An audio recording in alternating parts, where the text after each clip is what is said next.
There are things buried in the earth that were never meant to be found. And there are people who spend their whole lives wishing they'd never looked.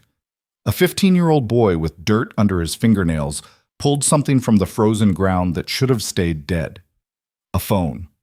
Sealed in cracked canvas, covered in 7 years of mud and silence and somebody else's desperate secrets. He brought it to the only people he trusted, big men with scarred hands and iron patches on their backs, men who'd seen war and carried it home in their chests. And when that screen flickered to life, when that impossible ringtone cut through the cold garage air, the biggest, hardest man in the room went completely still. His hands began to shake. If this story reaches your city, drop it in the comments. I want to see how far these roads go. Like if you're staying until the end, subscribe so you don't miss what comes next. Because what gets buried in these woods changes everything. The shovel hit something that wasn't rock and wasn't root, and Noah Mercer stopped breathing. He'd been working this particular stretch of logging trail for almost 2 hours, the cold biting through the second-hand jacket his grandmother had patched twice at the elbows, his boots soaked through from the puddles that collected where the old timber road had buckled and sunk.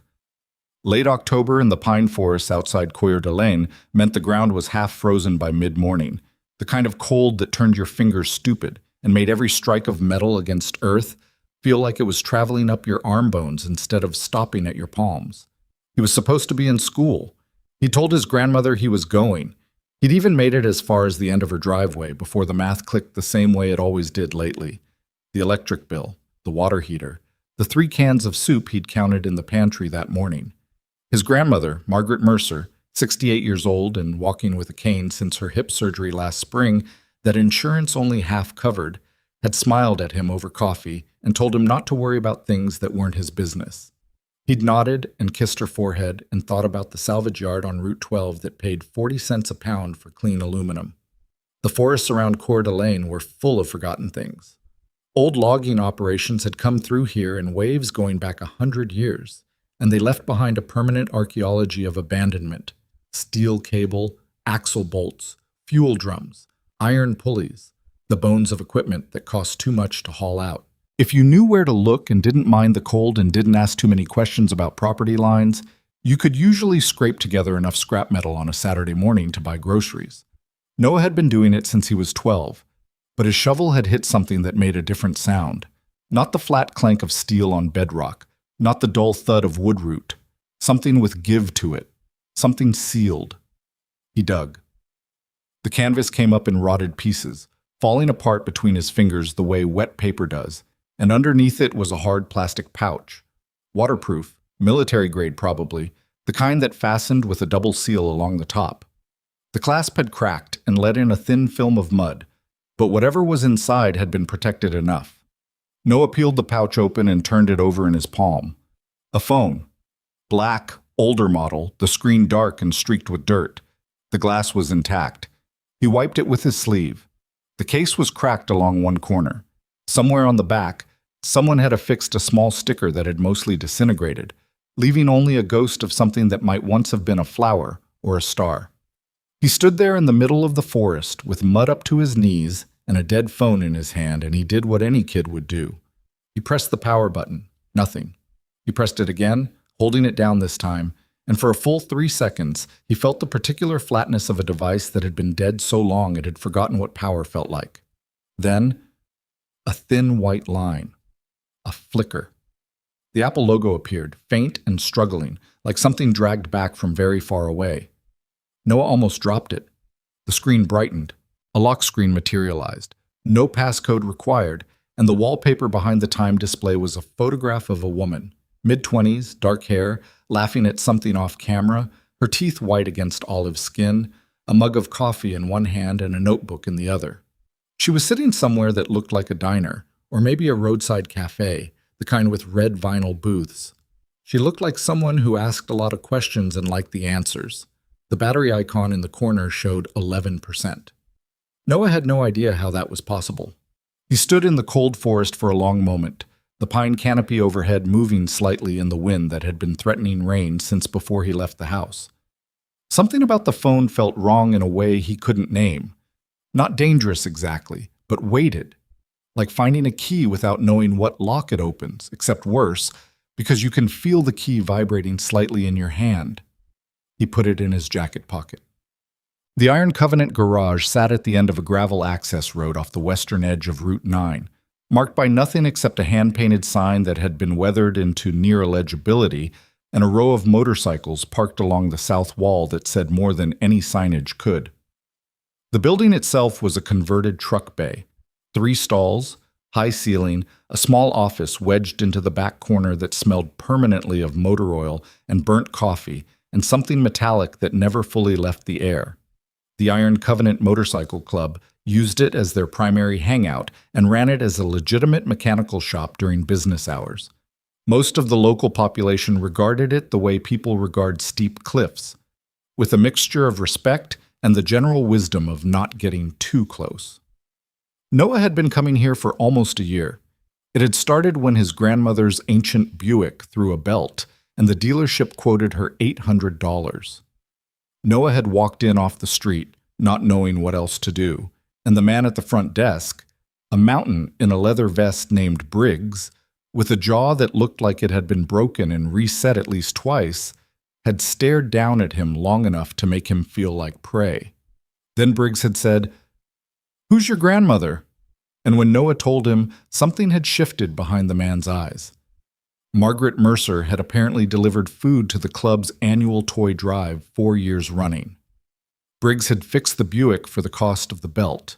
He'd also made Noah sweep the shop floor and organize the parts bins for 3 weekends, which Noah had done without complaint because it seemed right, because something in the economy of the Iron Covenant apparently ran on things being right. Cole Maddox, known to everyone as Grizzly, had been there that first weekend, bent over a transmission with his sleeves rolled to the elbow, his forearms mapped with scars that stopped just short of the Iron Covenant patch on his upper arm. He was 6'3", maybe 240, with a beard that had gone gray earlier than the rest of him, and eyes that seemed to operate independently of his face. The face stayed neutral almost all the time, but the eyes were constantly doing something, assessing, measuring, calculating distances and exits and threats. He'd been a combat medic in the Army, 2 deployments, and he'd come home with both legs and most of his hearing and a particular stillness that people who haven't been through anything serious sometimes mistake for calm. It wasn't calm. Noah had figured that out eventually. It was control. The kind of control that requires constant maintenance. Grizzly had looked up from the transmission that first Saturday, noted Noah's existence with a brief scan, and gone back to work. He hadn't spoken to him until the 3rd weekend, when he'd handed him a ratchet and said, "Hold that." And Noah had held it, and Grizzly had said nothing else. And somehow, from that point forward, Noah was a semi-regular presence in the garage on weekends, tolerated in the wordless way of institutions that have their own logic. He parked his bicycle against the wall now and pushed through the side door into the warmth. Grizzly was at the workbench along the back wall, doing something to a carburetor with the focused attention of a man performing surgery. Briggs was on a stool near the coffee maker, reading something on his phone. 2 other club members, Decker, thin and fast-looking with a perpetual 3-day shadow, and a man everyone called Rope, for reasons Noah had decided not to investigate, were playing cards at the folding table near the office door. "You're not in school," Briggs said without looking up. "Half day," Noah said.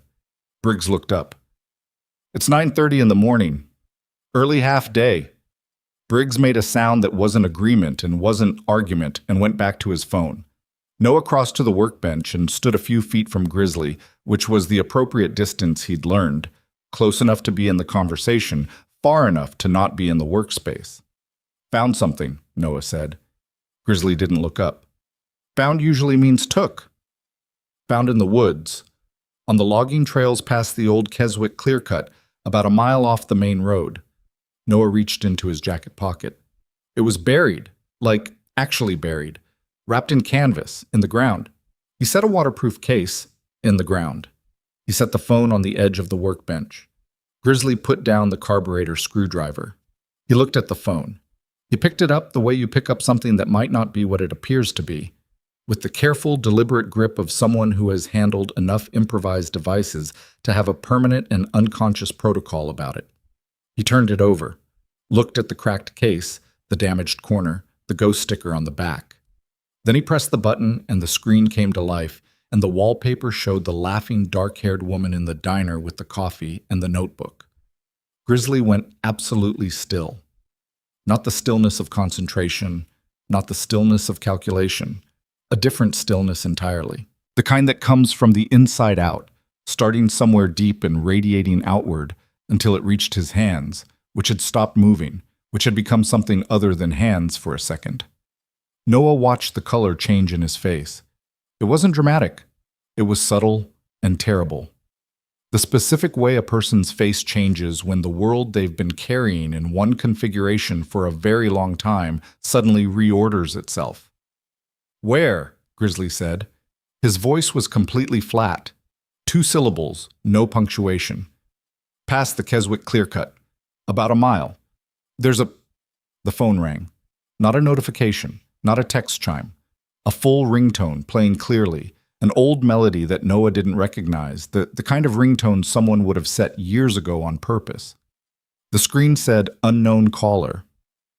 And the vibration moved through Grizzly's palm and up his arm, and Noah could see it, could see the tremor that went through those massive scarred hands, the hands that had been still for so long and were now shaking with the particular tremor of someone receiving information the body processes before the mind does. Grizzly stared at the screen. Briggs looked up from his stool. Decker and Rope had stopped their card game. The garage held its breath. Grizzly didn't answer. He let it ring. 5 rings, 6. Then silence. He set the phone on the workbench with extraordinary care, as though it were made of something that could break in ways that mattered, and he stood with both hands flat on the workbench surface and looked at the far wall of the garage for approximately 10 seconds. Then he turned to Noah. "Show me exactly where you found it." They took Grizzly's truck. Noah sat in the passenger seat and gave directions while Grizzly drove the kind of way he did everything. With economy, no wasted movement, both hands on the wheel, eyes scanning the road ahead, and the mirrors in a rhythm that never stopped. The truck smelled like the garage. Rope was in the back seat without being asked. He'd simply gotten up and followed, and neither Grizzly nor Noah had said anything about it. Rope was that kind of person. Noah kept glancing at the phone, which Grizzly had put in the cup holder between them like it was an ordinary object and not something that had made the most controlled man Noah had ever met go pale and shaking in front of his entire crew. "Who is she?" Noah asked. Silence. Long enough that Noah thought the question wasn't going to be answered. "My sister," Grizzly said. More silence. The truck turned off the main road onto the gravel track that led toward the logging trails. "She looks nice," Noah said, which he knew as he said it was an inadequate thing to say, and said it anyway because silence was harder. "She was," Grizzly said. Was, past tense. Noah looked out the window at the trees, which were doing what trees do in late October, which is stand in the cold and look like they've been there forever. "What happened to her?" Grizzly's hands moved slightly on the wheel, adjusted, readjusted. "She was a journalist," he said. "Investigative, the kind who found things people didn't want found." A pause. 7 years ago, she was working a story. She disappeared. They found evidence of... They said it was a homicide. They never found a body. The word homicide landed in the cab of the truck and stayed there. "I'm sorry," Noah said. "Yeah." The truck stopped at the trailhead, and they got out into the cold, and Noah led them up the logging road that was more ruts than road now, the ground under the pines spongy with fallen needles, and the frost that hadn't quite melted from the night before. Rope walked behind them, hands at his sides, eyes moving through the tree line with the same unconscious scanning rhythm that Grizzly had behind the wheel. Noah was beginning to understand that this was what these men had all brought back from wherever they'd been. Not anger, not rage, but a permanent watchfulness. The body's memory of a time when stopping watching meant something irreversible. The phone rang again in Grizzly's jacket pocket. He stopped walking, took it out, looked at the screen. Unknown caller. He looked at it for 5 full rings and didn't answer and put it back in his pocket and kept walking. "It's done that 3 times since you found it," Noah said. "How long did you have it before you came to the shop?" Maybe 40 minutes? I walked back to my bike and then rode over. It rang during that 40 minutes? Twice. I didn't answer because it said unknown, and I didn't. Noah stopped. I probably should have answered it. No, Grizzly said. You shouldn't have. They came out of the denser tree cover into the small clearing where Noah had been working. The ground still showed the marks of his digging, a ragged depression about the size of a shoebox, surrounded by the displaced earth he'd scooped out. The canvas fragments were still scattered around the edges, decomposing further in the damp air. Grizzly crouched down over the hole. He didn't touch anything immediately. He looked at the canvas, the shape of the depression, the way the earth had been compacted above it before Noah's shovel arrived. How deep? He said. Maybe 8 inches. Enough that I only hit it by accident. What angle was it buried at? Noah blinked. I wasn't paying attention to the angle. Grizzly reached out and turned over one of the canvas fragments with one finger, examined the underside, put it down.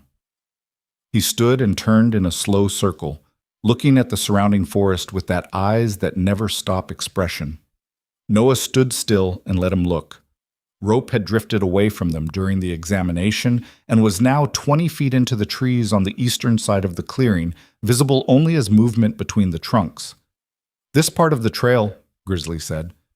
How often do people come through here? Almost never. I've been working this area for 3 months and I've never seen anyone else. 3 months. The main salvage spots closer to the road are picked clean. You have to go further in to find anything. Noah paused. I know it sounds stupid, scavenging, but it doesn't sound stupid, Grizzly said. He said it simply, without softening it, which made it land differently than if he'd tried to be gentle about it. You're solving a problem you have. That's not stupid. Noah looked at the ground. Rope came back out of the trees. He walked directly to Grizzly and said 2 words, tire tracks. The words reorganized something in the air. Where? Grizzly said. East side. Old logging spur about 30 meters in. Tracks are fresh. Within the week, maybe less. Rope's voice was low and even, reporting information the way you'd read a gauge. More than one vehicle. The tracks go in and come back out. Grizzly was already moving. They followed him through the tree line to the east, pushing through undergrowth that had been growing undisturbed long enough to feel proprietary about it, until they emerged onto what had once been a secondary logging spur, barely a road anymore, 2 parallel ruts in the pine duff. And there they were. Tire tracks. Wide-based, heavy vehicle. The tread had pressed the pine needles down far enough to still be visible. They went in 30 feet and turned around. Someone had come here, stopped, and left. When's the last time this spur was used legitimately? Grizzly asked. He was talking to himself as much as either of them. The timber operation that used these trails closed down in the late 90s, Noah said. I looked it up. The whole area is technically county land now. No permit activity. Grizzly walked the length of the visible tracks twice, looking at the ground with that medic's attention to detail, cataloging information with his eyes. Then he stopped. He reached down and pushed aside a layer of pine needles near the edge of the spur.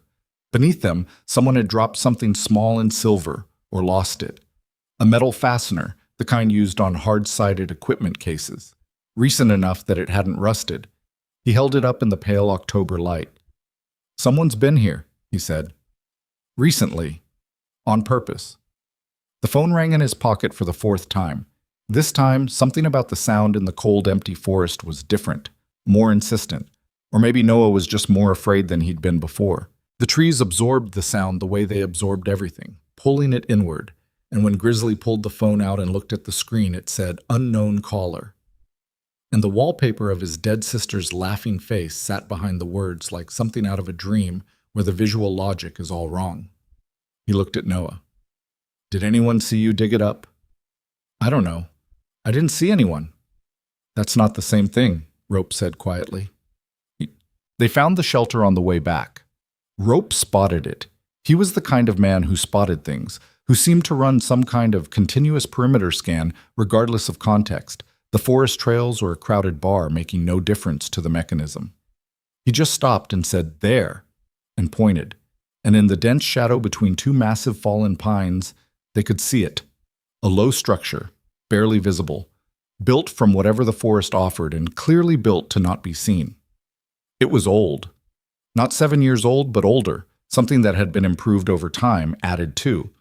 The base frame was rotted enough to suggest the original construction went back at least a decade, but certain elements were newer. A section of lightweight tarp tucked under the fallen pine trunk as a rain cover, bungee corded in place with hardware that hadn't rusted yet. An empty energy drink can near the entrance. A piece of rope tied to a branch that might serve as a signaling device or a tripwire, or simply as something to hold while you oriented yourself in the dark. Someone had been here, and someone had come back. Inside, beneath the tarp and partially buried under a collection of dead leaves that had been gathered deliberately rather than fallen naturally, they found a waterproof bag, different from the one the phone had been sealed in, larger, military surplus, the strap still flexible enough to not have been here longer than a year or two. Grizzly opened it. Inside, a USB drive sealed in a plastic evidence bag. A handwritten note on water-damaged paper, the ink blurred but partly legible. Photographs? Printed, not digital, the old way, showing faces Noah didn't recognize, buildings, what might be dock facilities, what might be a warehouse. And at the bottom of the bag, a second waterproof pouch containing a small device about the size of a deck of cards, with a single button and a short rubberized antenna. An emergency transmitter, recently activated if the small green LED on its side meant what emergency transmitters' green LEDs usually meant. Grizzly looked at the transmitter in his palm for a long time. He looked at the photographs. He unfolded the water-damaged note and held it at the angle of the best light and read what he could of it, and his face did the thing again. The inner rearrangement, the tectonic shift of information being processed somewhere below the surface. Noah watched him and said nothing because there was nothing to say. "She left this," Grizzly said finally. It wasn't a question. "Cole," Rope said, just the name. A check-in. "She left this," Grizzly said again. "She built that shelter, or she had someone build it, or she came back to it. She was alive long enough to leave this bag." He looked at the photographs again. "She buried the phone where someone would find it eventually, where an outsider would find it. Not someone connected to her, not someone who could be traced, a civilian, a kid scavenging in the woods." He looked at Noah. Noah felt the weight of being looked at by Grizzly, which was not an inconsiderable sensation under any circumstances. "She knew I'd come to you," Noah said slowly. If she knew anything about you, and she was your sister, so if she had any way to predict that a kid with a found phone would need help," Grizzly said, "if she knew the club was still operating out of the same garage, if she knew I was still here." He exhaled through his nose. "She was a journalist. Building a chain of inference was what she did." The phone rang, 5th time. And this time, in the cold shadow of the fallen pines, with the transmitter blinking green in Grizzly's hand and the photographs spread on the pine duff between them, the sound was different in a way that had nothing to do with the sound itself. It was different because of everything surrounding it, because of the tire tracks on the logging spur, because of the equipment fastener in the pine needles, because of the surveillance that the word surveillance stopped seeming theoretical and started seeming operational. Grizzly answered it. He put the phone to his ear and said nothing, waited, breathing. On the other end, someone breathing, shallow, careful, the breathing of someone who has learned to take up as little air as possible. Then a voice. Barely a voice. A voice that had been away from voices for a very long time, scraped down to its essential components, a whisper with the ghost of a specific person inside it. Cole. One word. His name. In a voice he hadn't heard in 7 years. In a voice he'd been told belonged to a dead person. "Cole, don't let them bury me twice." The line went dead. Grizzly lowered the phone. He stood in the cold shadow of the fallen pines, in the forest outside Coeur d'Alene, in October, with the green LED blinking on the transmitter in his hand and his dead sister's voice still audible somewhere in the air above the forest floor. Rope was very still. Noah was very still. The wind moved through the pines, and from somewhere behind them, from the direction of the main logging road, they heard it. The slow crunch of tires on frozen gravel. Not a vehicle passing, a vehicle that had stopped. Grizzly didn't look in that direction. He looked at Noah, and his eyes were doing something they hadn't done before in all the months Noah had known him. Something that wasn't calculation or control. Something older. "How do people usually know where you scavenge?" she said. Noah felt ice in his stomach that had nothing to do with the temperature. "My grandmother knows the general area, and I talked to the man at the county salvage office last month about salvage zones where the best ones were. He asked me where I'd been working, and I told him." "What was his name?" I don't know. He was just the guy at the county office. He had a county badge." The sound of the vehicle on the gravel road didn't change. It sat in the same position, engine idling, waiting. Grizzly put the phone in his jacket pocket. He put the photographs and the USB drive back in the waterproof bag and sealed it and handed it to Rope without looking at him, and Rope took it with the wordless competence of someone who understood what needed to happen before it was said. "We're going to walk back to the truck," Grizzly said to Noah. His voice was the same as it always was. Exactly the same. "You're going to walk beside me, and you're not going to look toward the road, and you're not going to hurry." "Okay," Noah said. "After we get back, you're going to call your grandmother and tell her you're with me." "She doesn't know you." "She knows Briggs. Tell her you're with Briggs." Noah nodded. "One more thing," Grizzly said. He was looking at Noah with those eyes that never stopped working. "The man at the county salvage office, did you tell him when you were planning to go back out?" Noah thought about it. He didn't want to think about it. He'd already arrived at the answer before the thought was finished, and he didn't want to be where the answer put him. "Yeah," he said quietly. "I told him I was going out this Saturday." Today was Saturday. And the vehicle on the logging road was still idling, and Grizzly's dead sister had just whispered his name through a phone buried in the ground. And somewhere in that voice, in that impossible breathing, was something that wanted to be found so badly it had waited 7 years for an accidental kid with a shovel. The question was whether they'd be allowed to leave the forest with whatever she'd buried, and the trees gave no answer. They never did. They walked out of the forest the way Grizzly said.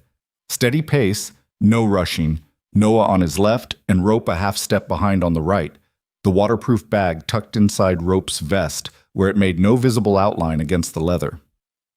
The logging road came into view through the last row of pines, and the vehicle was there, a black SUV, late model, parked at an angle across the gravel that was almost casual except for the way it blocked the natural exit line from the trailhead. 2 men standing outside it. Not doing anything in particular, just standing. The way men stand when standing is the message. Grizzly didn't slow down. He walked to his truck, unlocked it with the key rather than the fob, no beep, no lights, and opened the passenger door for Noah with a motion so routine it looked like habit. Noah got in. Rope went around the back and got in the rear seat. Grizzly walked around to the driver's side and got in and started the engine and pulled out of the trailhead without looking at the SUV once. In the side mirror, Noah watched one of the men take out a phone. "They're calling someone," Noah said. "I know." "Should we?" "No." Grizzly drove at exactly the speed limit back toward Route 9. His hands on the wheel were steady now. Whatever had shaken them in the garage, whatever had moved through him when he heard Elena's voice on that phone, had been placed somewhere internal and secured. His face was the controlled face again. But Noah had seen the other face, the one underneath, and he couldn't unknow it. They were 3 miles from the garage when Rope said from the back seat, "Second vehicle, blue pickup, been with us since the junction." Grizzly checked the mirrors, made no visible reaction. "How long?"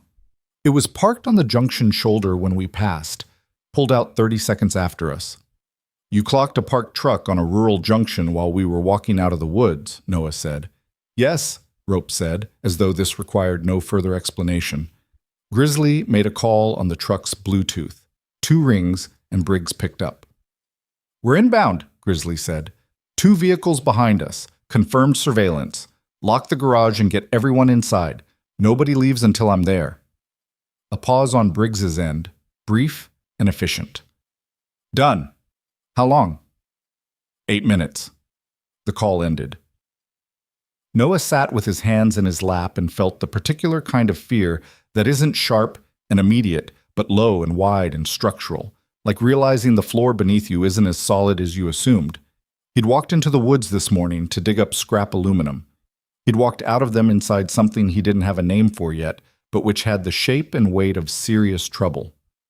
"My grandmother," he said. "Briggs will call her. She'll be fine." "You don't know that." Grizzly glanced at him, just briefly, just a second. "No," he said. "I don't. You're right." He reached across and pressed the Bluetooth button again. "Briggs, send Decker to the Mercer place on Calhoun Road. Grandmother, she stays inside and she's not alone until further notice." Another pause. "I know what I said. Send him anyway." The call ended again. Noah looked out the window. "Thank you." Grizzly said nothing. In the mirror, the blue pickup maintained its distance, not following closely enough to be obvious to someone who wasn't looking, closely enough to not lose them on turns. Professional patience, the kind that comes from practice. Boom. The garage was locked when they arrived, the roll doors down, and Briggs let them in through the side entrance with the look of a man who'd already done his own assessment of the situation and arrived at conclusions he didn't like. Rope went straight to the back office. Grizzly stood in the center of the garage floor and looked at the three remaining club members. Briggs, a man named Cutter, who'd arrived while they were gone, a woman named Voss, who served as the club's unofficial intelligence resource and who was already at a laptop on the work table, and delivered the summary the way he delivered everything, compressed, precise, no decoration. Elena's phone. The shelter in the woods, the transmitter, the photographs, the voice on the phone, the men in the SUV. When he finished, the garage was quiet enough that they could hear the wind against the roll doors and the tick of cooling metal from the bikes parked outside. Cutter spoke first. He was mid-40s, quiet in the way of someone who had learned that most things he might say were better left unsaid, with a long scar along his left jawline that he never explained. "The county salvage office," he said. "Who owns the building?" "I need to find out," Grizzly said. "Because if someone's been monitoring abandoned salvage zones in the county," Cutter said, "they'd need an official access point, a way to know when civilians are going into areas they want kept clear." "The county office is the access point," Voss said from the laptop. She hadn't looked up. Her fingers were already moving. "The man Noah spoke to, mid-height, county badge, asked about salvage zones and when you were going back out?" "Yeah," Noah said. "What color was the badge lanyard?" "Green, dark green." Voss's fingers paused for half a second, then resumed. "County staff use blue lanyards. The sheriff's department uses black. The only green lanyards in the county building are worn by contract employees, but private contractors working government-adjacent positions." The room processed that. "Someone placed a private contractor in the county salvage office," Briggs said. "Someone with the resources and connections to embed a watcher in local government infrastructure." He looked at Grizzly. "That's not local money." "No," Grizzly said. "It isn't." Noah had been standing near the workbench this whole time, trying to take up as little space as possible, which was something he'd gotten very good at over the years of learning to exist in environments that weren't designed around his presence. He understood, in the abstract, that the scope of what he'd accidentally uncovered had just expanded significantly. He understood that the woman laughing in a diner on the wallpaper of a buried phone represented something large and organized and violent. He understood all of that intellectually. What he felt, specifically and physically, was that he wanted his grandmother. "I need to call her," he said. Everyone looked at him, not unkindly. Grizzly nodded. "Use the landline in the back office," he said. "Don't say where you are. Tell her you're safe and you'll be home tonight." Noah went to the back office. Through the glass partition, he could see Grizzly and the others continuing to talk. Voss pulling up something on her laptop that made Briggs lean in with an expression Noah associated with people who had expected bad news and were now receiving confirmation. He found the landline on the desk beneath a stack of parts catalogs and called his grandmother's number. She picked up on the second ring. "Noah." Not a question. Her voice had the particular flatness of someone who has spent enough of their life worrying that the worry has become a baseline condition, something the voice lives inside of all the time. I'm okay, Grandma. Decker is sitting in my kitchen. A pause. I know, he's a large tattooed man who arrived at my door 20 minutes ago and told me he was a friend of yours, and then asked if he could come in, and I said yes because I didn't know what else to say.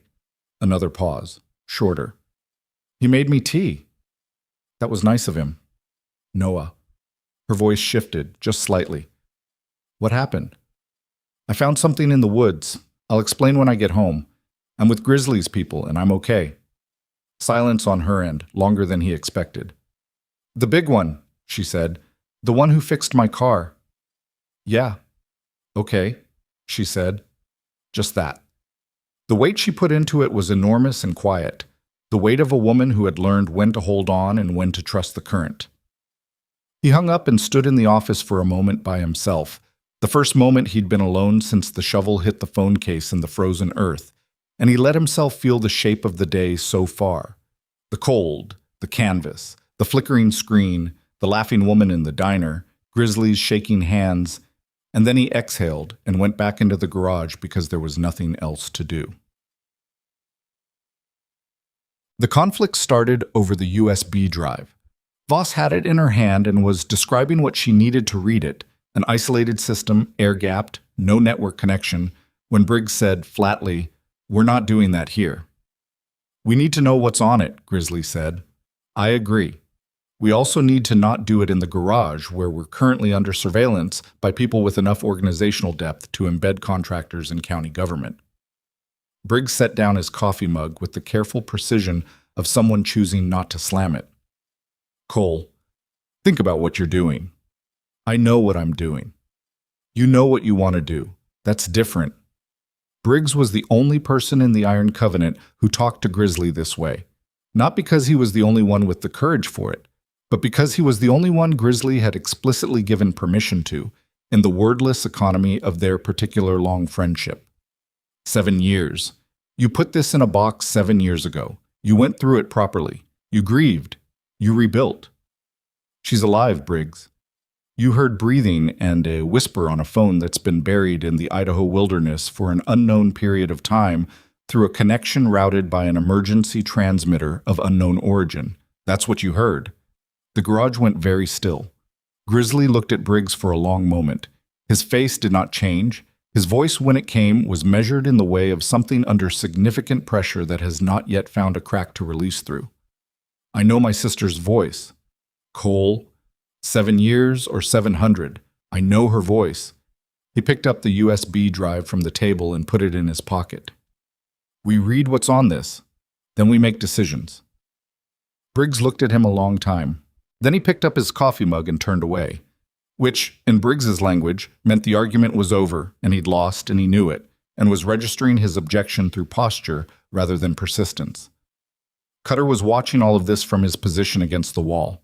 He looked at Noah briefly, which Noah found he didn't like, not because Cutter was threatening, but because the look was assessing, the look of someone calculating variables that included the teenager standing near the workbench. "The boy," Cutter said. "He goes home." "He's safer here," Grizzly said. "He's safer away from whatever this is." They already know who he is. They watched him dig the phone up, or they watched him carry it out, or they made him through the county office interaction. He's already in it. Grizzly looked at Cutter directly. "You think sending him home makes the SUV go away?" Cutter said nothing. The scar on his jaw moved slightly as he worked his teeth. "He stays," Grizzly said. "Decker stays with the grandmother. Noah stays here until we understand what we're dealing with." "You're making decisions," Cutter said, "like this is still just about Elena." The name landed in the room differently from everyone else's mouth than it did from Grizzly's. "It's always been about Elena," Grizzly said. "That's what I'm worried about." The silence that followed was not comfortable. It had edges to it, the kind that develop between men who have been through enough together to have accumulated real grievances alongside the real loyalty, the two things coexisting without resolving. Noah had the feeling he was watching something that had been building for longer than today. Some structural tension in the club that the arrival of an impossible phone had brought to the surface. Voss broke it by pulling up something on her laptop and turning the screen toward the room. "Before anyone decides anything else," she said, "look at this." On the screen, A news article, 7 years old, with a headline about the disappearance of investigative journalist Elena Maddox. Below it, Voss had pulled up a second window. A photograph from a public records database, a corporate filing, a holding company incorporated in Delaware with a registered agent address in Boise. The company that owned the warehouse Elena was investigating when she disappeared, Voss said. Officially dissolved after her disappearance. Parent company declared bankruptcy. Assets liquidated. She scrolled down. Except the assets weren't fully liquidated. A subsidiary, 3 steps removed, different name, different state, is still active, and it's listed as a registered vendor for the county of Kootenai County. The county that contained Coeur d'Alene and the logging forests east of it, and the county salvage office where a man with a green lanyard had asked Noah where he planned to dig next. "They're still here," Briggs said. He'd turned back from the wall. Whatever he was registering in his posture now wasn't quite objection anymore. "They never left," Voss said. "They changed their name and got quieter and made sure nobody was still looking." She paused. Elena's story didn't die with her disappearance. It went underground with her. Noah was looking at the corporate filing on the screen, names of officers, registered agents, addresses. He didn't recognize any of them. They were the names that appear on documents that are designed to not be traceable, the bureaucratic camouflage of organizations that operate in the space between what is legal and what is prosecutable. "How long have you been looking at this?" Grizzly asked Voss. She glanced at him. "Since you called Briggs from the truck." "You found all this in 20 minutes. "I knew where to start," she said. "I started looking 7 years ago, when Elena disappeared." She paused in the way of someone choosing how much to say. "She contacted me 2 weeks before she disappeared.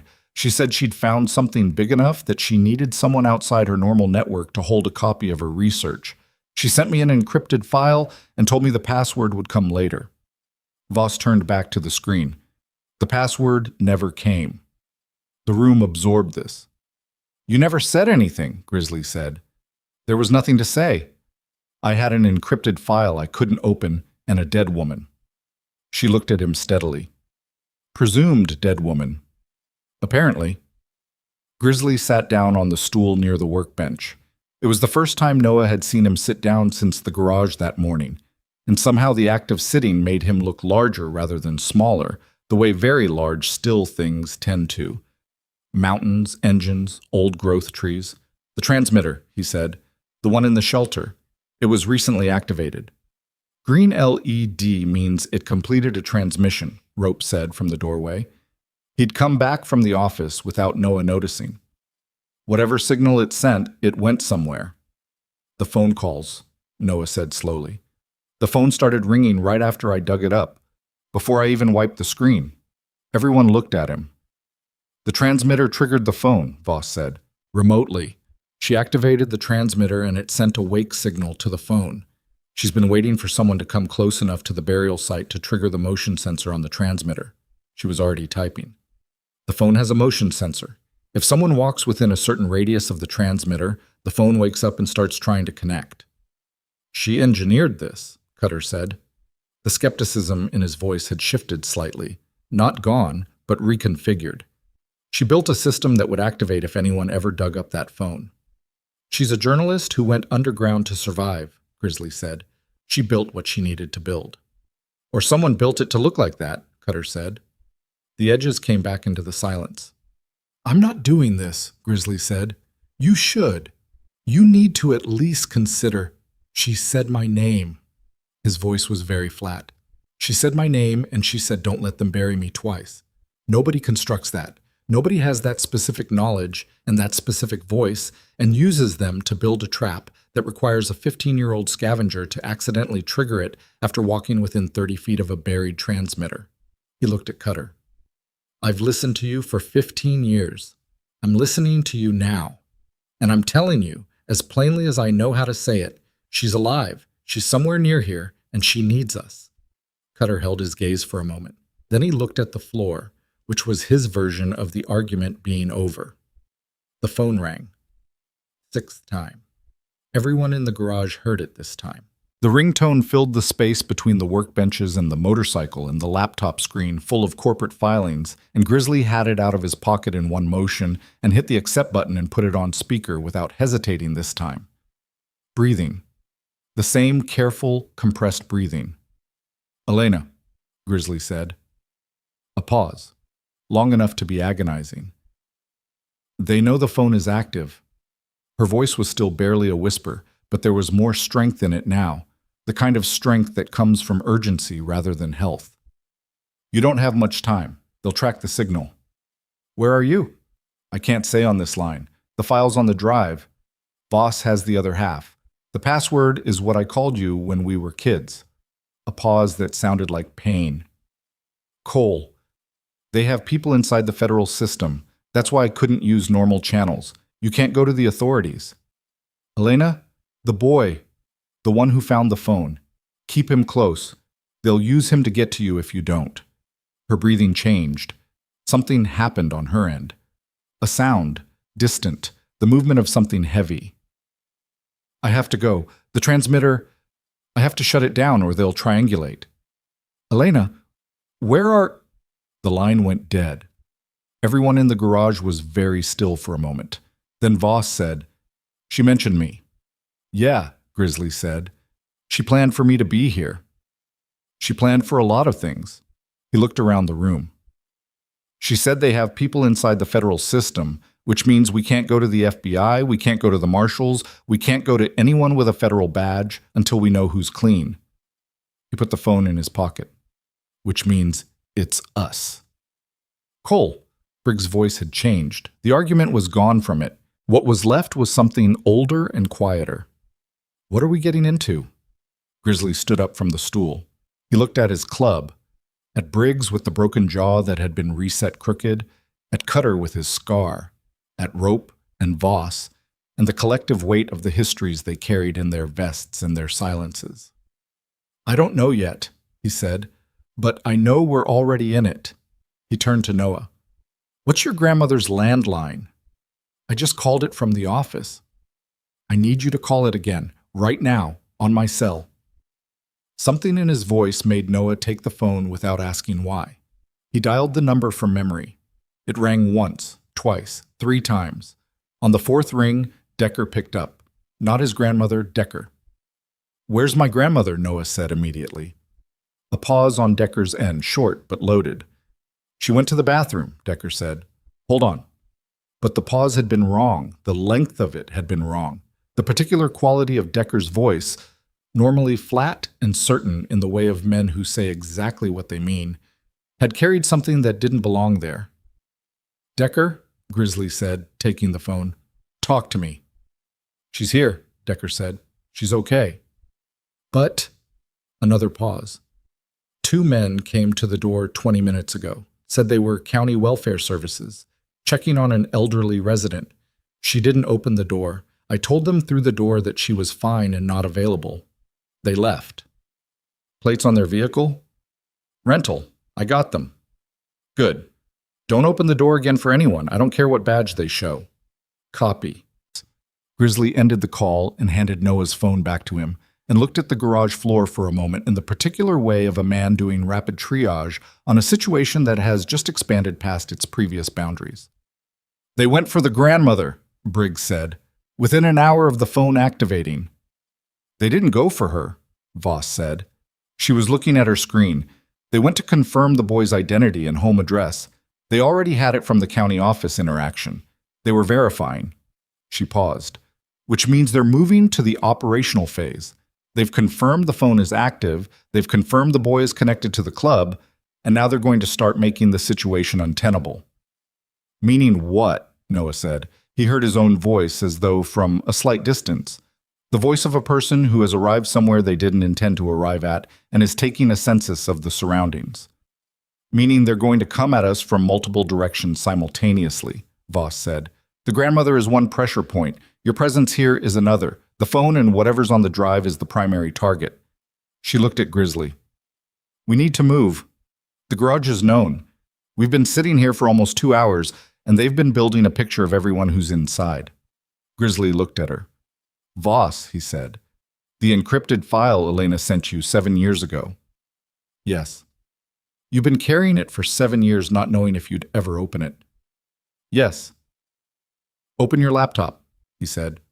He reached into his pocket and set the USB drive on the work table. Elena said the password is what she called me when we were kids. Voss looked at him. Do you know what that is? She asked. For the first time since the garage that morning, since the phone lit up and the shaking started, something moved across Grizzly's face that wasn't control or grief or calculation. It was brief and it was almost unbearable to look at directly. She called me Bear, he said. Before it was Grizzly. Before any of that. When it was just the two of us and she was 8 years old and I was 12 and our parents were having one of their nights, and we'd hide in the coat closet and she'd hold my hand and call me Bear because she said I was the only thing big enough and warm enough to keep the dark out. Nobody said anything. Voss typed the word. The encrypted file opened. What appeared on her screen made her stop breathing for a moment. Then she turned the laptop to face the room, and the first thing visible was a list of names, 40, 50 names, with positions and dates and payment amounts and case numbers attached to each one. Federal judges, county officials, private contractors, law enforcement supervisors across 3 states, the entire infrastructure of the network that had buried Elena's story and tried to bury Elena. All of it. 7 years of silence, opened with one word from a coat closet in their childhood. And then the roll door at the front of the garage buckled inward. Once, hard, the sound of a vehicle impact that left the door bent and groaning. And Voss slammed the laptop shut by instinct, and every person in the room moved at once. Grizzly got to Noah first. He put himself between the buckled door and the boy with the specific and practiced movement of someone who has been doing this, covering, shielding, absorbing the line of fire, since long before it was a metaphor. Back door, he said. Now. All of us. The door buckled again. Outside, through the gap at the bottom that the impact had created, Noah could see wheels. 2 vehicles parked sideways across the garage entrance. Not police vehicles. No lights. Just dark, deliberate obstruction. They were being sealed in. Grizzly looked at Rope. Rope had already moved to the back wall where the bikes were parked against the interior. He had his keys in his hand. The logging roads, Grizzly said, north of where we were this morning. Elena's transmitter pointed north. We don't know that for certain, Cutter said. Bear, Noah said quietly. Everyone looked at him. Bear, he said again. You were her bear. He held Grizzly's eyes. She called you that when you were hiding in the dark. She sent you a phone. She told you not to let them bury her twice. He paused. She told you where she is. She's been telling you where she is this whole time. You just haven't heard it yet. The door buckled a third time, louder, the metal singing with the stress. Grizzly looked at the boy. The boy looked back at him without flinching, which was remarkable under the circumstances, and which Grizzly noted with something that wasn't quite pride but was adjacent to it, the recognition of a certain quality in a person that you don't expect to find, and that changes your assessment of everything once you see it. Get on the bike, Grizzly said, and whatever they were going to find at the end of the logging roads north of Coeur d'Alene, whatever Elena had built and endured and survived to leave for them, they were now committed to finding it. With 2 vehicles outside sealing the entrance, a list of powerful names on a laptop that could dismantle 6 careers and freedoms. A grandmother in a house with a single biker standing between her and men with rental plates, and no clean authority in the country they could call for help. The door gave way entirely, the bottom panel caving in, and cold October air rushed through the gap and hit them all at once. There was no going back to the morning. There was no returning the phone to the ground and walking away clean. There was only forward, into the dark of the logging roads, toward a sister's voice that had survived 7 years of silence to whisper a brother's childhood name. Rope kicked his engine to life, and the sound filled the garage like a declaration. One by one, the other engines answered. They went out the back. Rope first, his bike clearing the rear service door with 2 inches to spare on each side, the engine sound swallowed immediately by the cold, open air behind the garage. Then Cutter, then Voss with the laptop strapped across her back in a messenger bag, then Grizzly with Noah on the back of his bike, holding the grab rail with both hands and trying to remember how to breathe. Briggs came last, pulling the service door shut behind him, which accomplished nothing structurally, but was the kind of thing Briggs did. Closing doors on the way out, maintaining order in the margins of disorder. The back of the garage lot gave onto a narrow alley that ran between a storage facility and a drainage easement, unpaved, used primarily by delivery vehicles and invisible from Route 9. Grizzly had chosen this garage location 15 years ago, partly for this reason. He'd never explicitly said so, but Rope had understood it and Briggs had understood it. The unconscious architecture of men who think about exits before they think about entrances. They moved north in a loose formation, no headlights, until they hit the first bend in the drainage road and put the garage building between themselves and the front, where the bent roll door was still groaning in the cold. Noah felt the engine between his knees as a physical force, a constant controlled explosion, and he kept his eyes forward over Grizzly's shoulder and tried not to think about the distance between his grandmother's house and wherever they were going. The rain started at the edge of town. Not hard at first.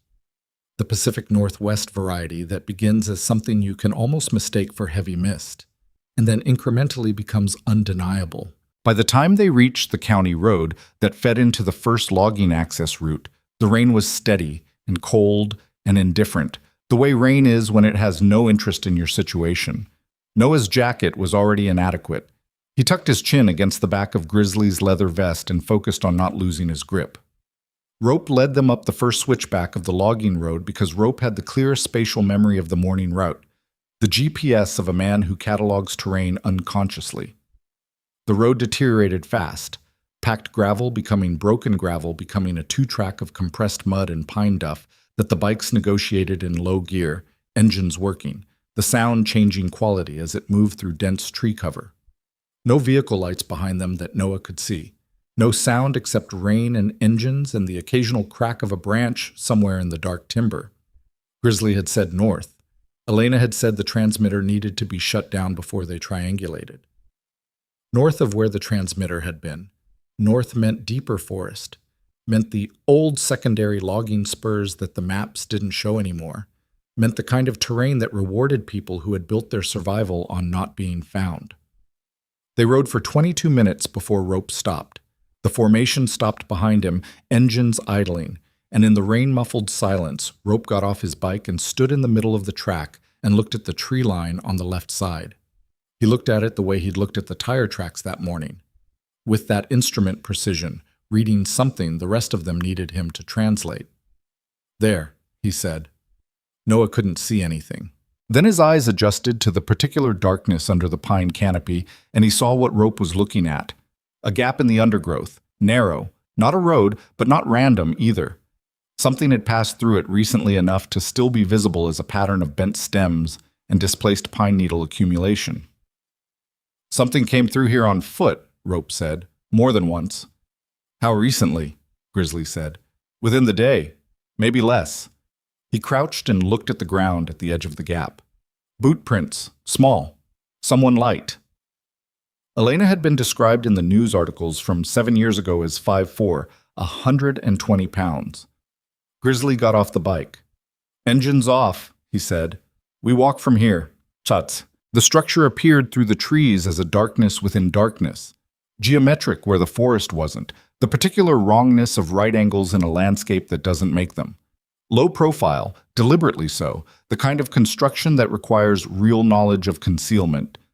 Not the improvised shelter from that morning, that had been old and semi-permanent. This was different, more deliberate. The materials were better, the siting more careful, positioned in the lee of a granite formation that would block its heat signature from above and its visible profile from 3 sides. Grizzly stopped them 20 feet out. He stood in the rain and looked at the structure for a long time without moving.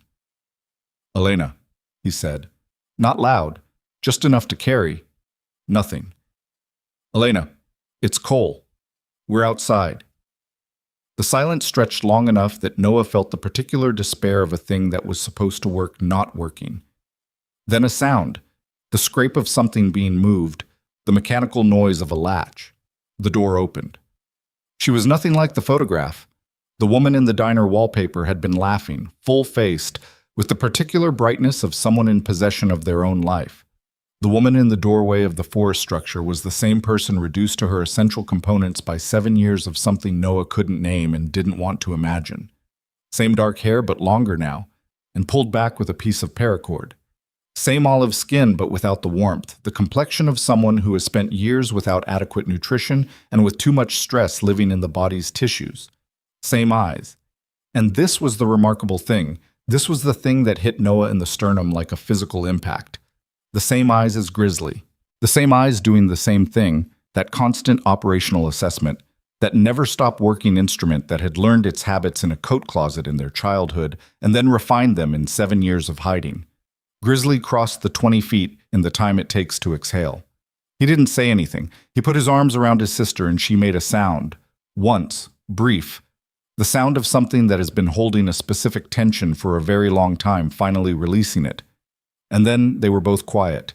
And the rain came down around them, and the rest of the Iron Covenant stood at a respectful distance and found things to look at that weren't that. Noah looked at his boots. They were very wet. Inside the structure was small and organized in the way of spaces designed for long-term occupation under constraint.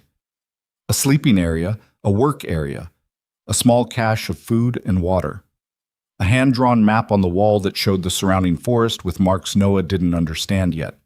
A second transmitter mounted near the ceiling, dark now. She'd shut it down when she had heard the engines approaching. Elena sat on the sleeping pallet with her back against the wall, and Grizzly on a crate across from her, and the rest of them arranged in the remaining space, which required them to be close together in a way that under any other circumstances would feel uncomfortable. Voss had the laptop open on her knees. The rain on the roof created a continuous low percussion. "How long have you been in this structure?" Voss said. 8 months. Elena's voice was stronger now, gaining its footing. The whisper had been caution, not incapacity. "The other shelter, the one you found this morning, I used that for the first 3 years. I moved further in when I started hearing vehicle traffic on the spurs again." 3 years, Briggs said from behind Noah. The words were flat and contained something that wasn't available for public inspection. "I couldn't come out," Elena said. She looked at Grizzly when she said it. Not the room. Him. "Cole? They didn't just want to kill me. They wanted the evidence. If I surfaced without a way to get it out safely, without it already being somewhere they couldn't suppress it, they would have had it, and I would have been gone, and it would have ended the same as if I'd never found any of it." "So you stayed," Grizzly said. "I stayed." She said it simply, without defense. "I had contacts who helped me, irregularly, carefully. One of them built the transmitters. I've been waiting for a window, a way to get the evidence out through a channel they couldn't monitor or intercept." She paused. "And then I thought about you, about the club, about the fact that you were still here and still off their radar because you'd never been connected to my work officially. And I thought about all the people who come through this forest who aren't connected to anything, scavengers, hikers, kids looking for scrap metal." She looked at Noah for the first time directly. "I'm sorry," she said, "for what I put you in the middle of." Noah thought about what to say. He said, "You didn't have a lot of options." "No," she said, "I didn't." Cutter, who had been standing near the door with his arms crossed, said, "The list. The names on the drive." Elena looked at him. "You read it. Voss opened it. All of it. Enough." Elena looked at the floor for a moment. "Then you know why I couldn't go to the federal system." "I know some of what's on the list," Cutter said. "I want to know the rest. Specifically, I want to know about the name at the bottom, the last name, the one with a different format than the others." The room shifted. Noah felt it without understanding it. A change in the atmospheric pressure of the space, something tightening. Elena looked at Cutter with those eyes that didn't stop working. "You recognized it," she said. "Tell me I'm wrong," Cutter said. His voice had lost its flatness. Not rage, something more structural than rage. The sound of a man standing over a specific kind of crack in the floor and trying to assess its depth. "I can't tell you you're wrong." Say the name, Cutter said. Marcus Webb, Elena said. The name meant nothing to Noah. It meant something to everyone else in the room. The quality of the silence that followed it was different from other silences in the evening. It had mass. It displaced air. Rope made a sound that wasn't a word. Briggs put his hand on the door frame. Grizzly was very still. Explain it, he said. His voice was the flattest it had been all day. Elena looked at her brother, and Noah could see that this was the specific thing she had been carrying inside all the other things. This was the piece that had weight beyond the rest, the piece that would cost the most to put down. Marcus Webb worked for the network for 3 years before your chapter ever patched him, she said. He was an intelligence asset for the trafficking operation, not muscle, not logistics.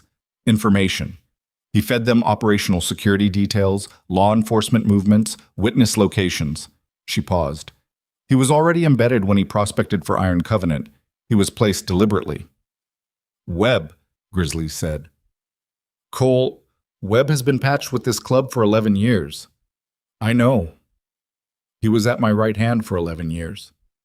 I know.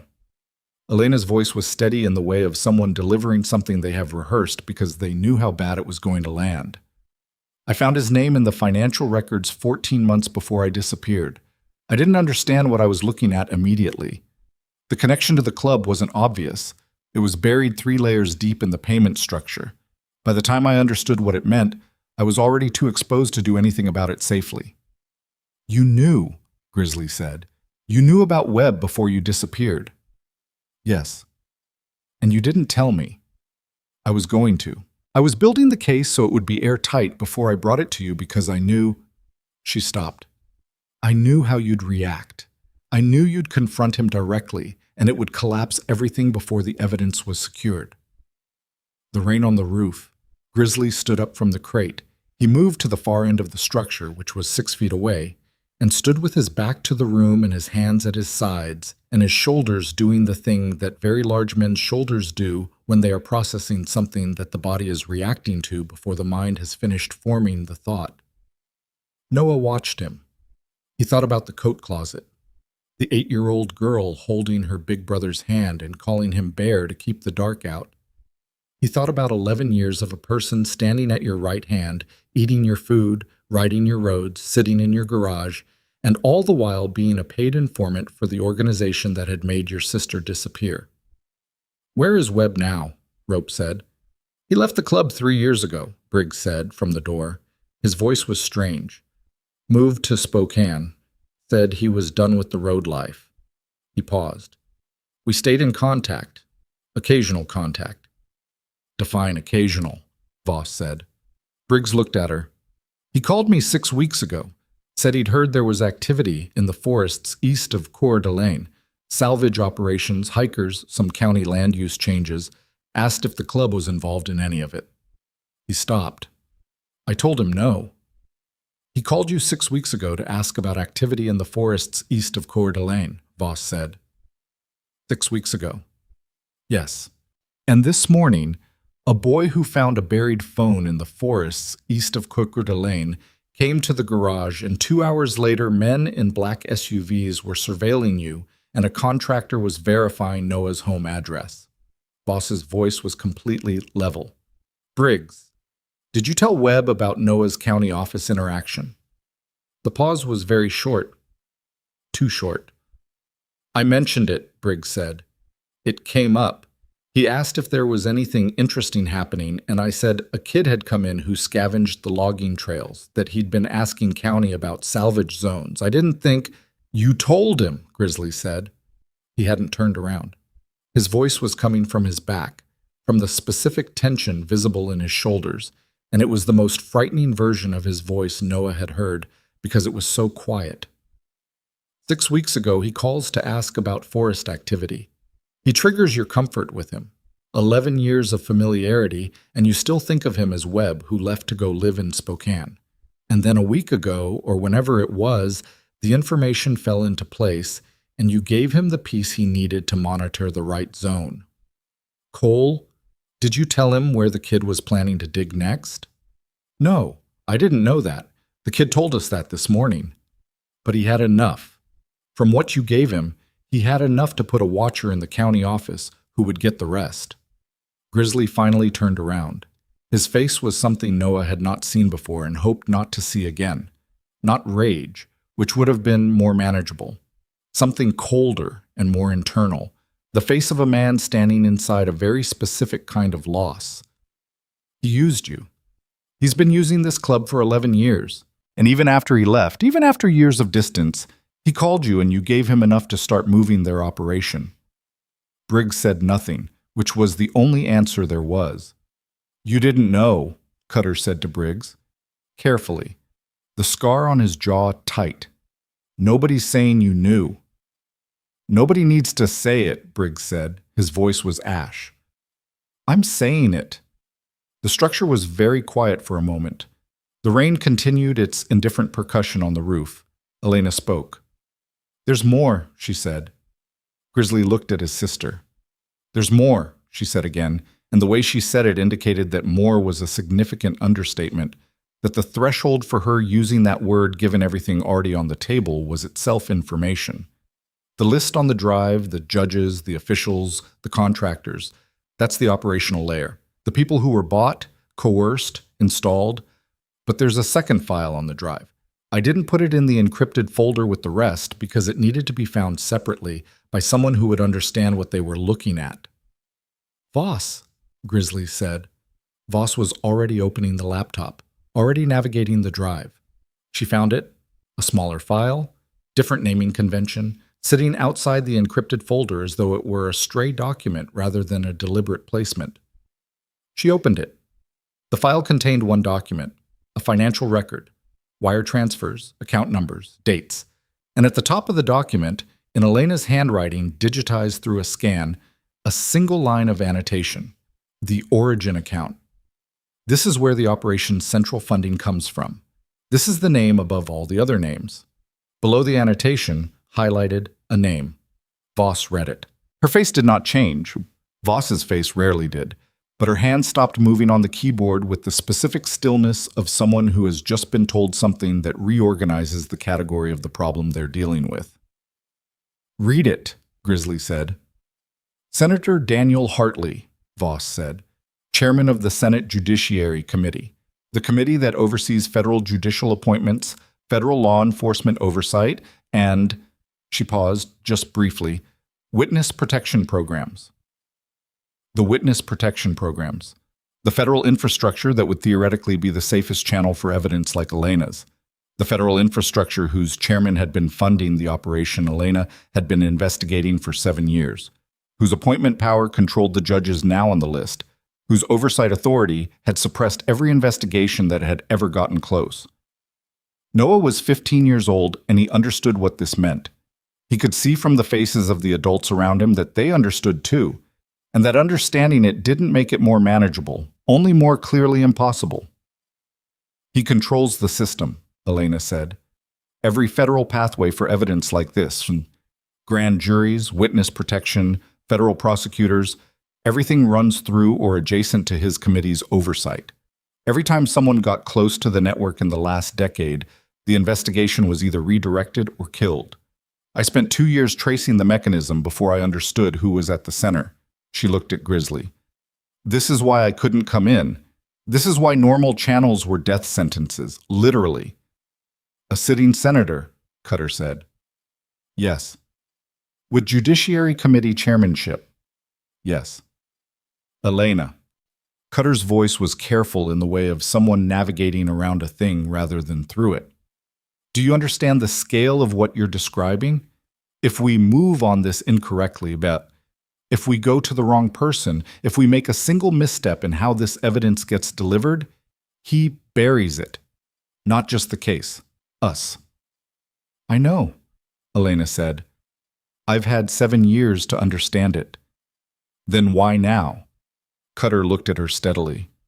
Why activate the transmitter now? Why bring us into this now when the scale of the opponent has only gotten larger? Elena looked at her hands. They were rough. The hands of someone who had spent years doing the physical work of survival in the field. She looked at them for a moment and then looked up. Because Hartley is dying, she said. Pancreatic cancer. Diagnosed 4 months ago, not publicly disclosed yet. When he dies, the committee chairmanship transfers. The network loses its primary protection. There's a 6 to 8 month window before his successor is confirmed, and the new chairman understands what inherited apparatus he's sitting on, a window during which the network is structurally exposed. She paused. I've been waiting for this window for 4 years. The moment his diagnosis was confirmed through my contacts, I activated the transmitter. She looked at Noah. You found the phone exactly when I needed someone to find it. The rain had intensified while she was speaking, or maybe Noah had only become more aware of it in the silence that followed. It came down on the structure roof with the weight of something that had been waiting. Webb, Rope said. He'd been very quiet through all of this, which for Rope was normal, but the quality of his quiet now was different. Focused. Webb called Briggs 6 weeks ago. If Webb is still connected to the network, and if he understood the significance of the window, Hartley's diagnosis, then the network knows the window is open, Grizzly said, and they've been moving to clean up loose ends before the structure changes. He looked at Elena. You're the primary loose end, he said, not gently, but not without tenderness, just accurately. Yes, she said. You've been the primary loose end for 7 years, and now the timeline has compressed and they're moving. Yes. And the phone activation gave them confirmation that the evidence is still accessible and that someone is now in possession of the drive. Grizzly looked at Voss. How long before they can triangulate the transmitter signal from the activation sequence? If they have the right equipment, and they've been monitoring for it, hours, not days, maybe less. Voss closed the laptop. We're not safe here. We haven't been safe anywhere tonight, Cutter said. Safe is relative, Grizzly said. Here we're in the woods in the dark in the rain. That's a better relative than the garage with the bent door. He looked around the structure. We need to move Elena. We need to get the drive somewhere it can be transmitted to someone clean, and we need to identify someone clean to receive it. Hartley controls the federal pathways, Briggs said. His voice had been rebuilt into something functional, the ash replaced by a deliberate reconstruction of utility. It was the most painful version of Briggs's voice, and it had to be the right response, and he was making himself use it. But he doesn't control everything. National media can be influenced and delayed, Voss said, not indefinitely, but enough to suppress a story through multiple news cycles while legal challenges are mounted.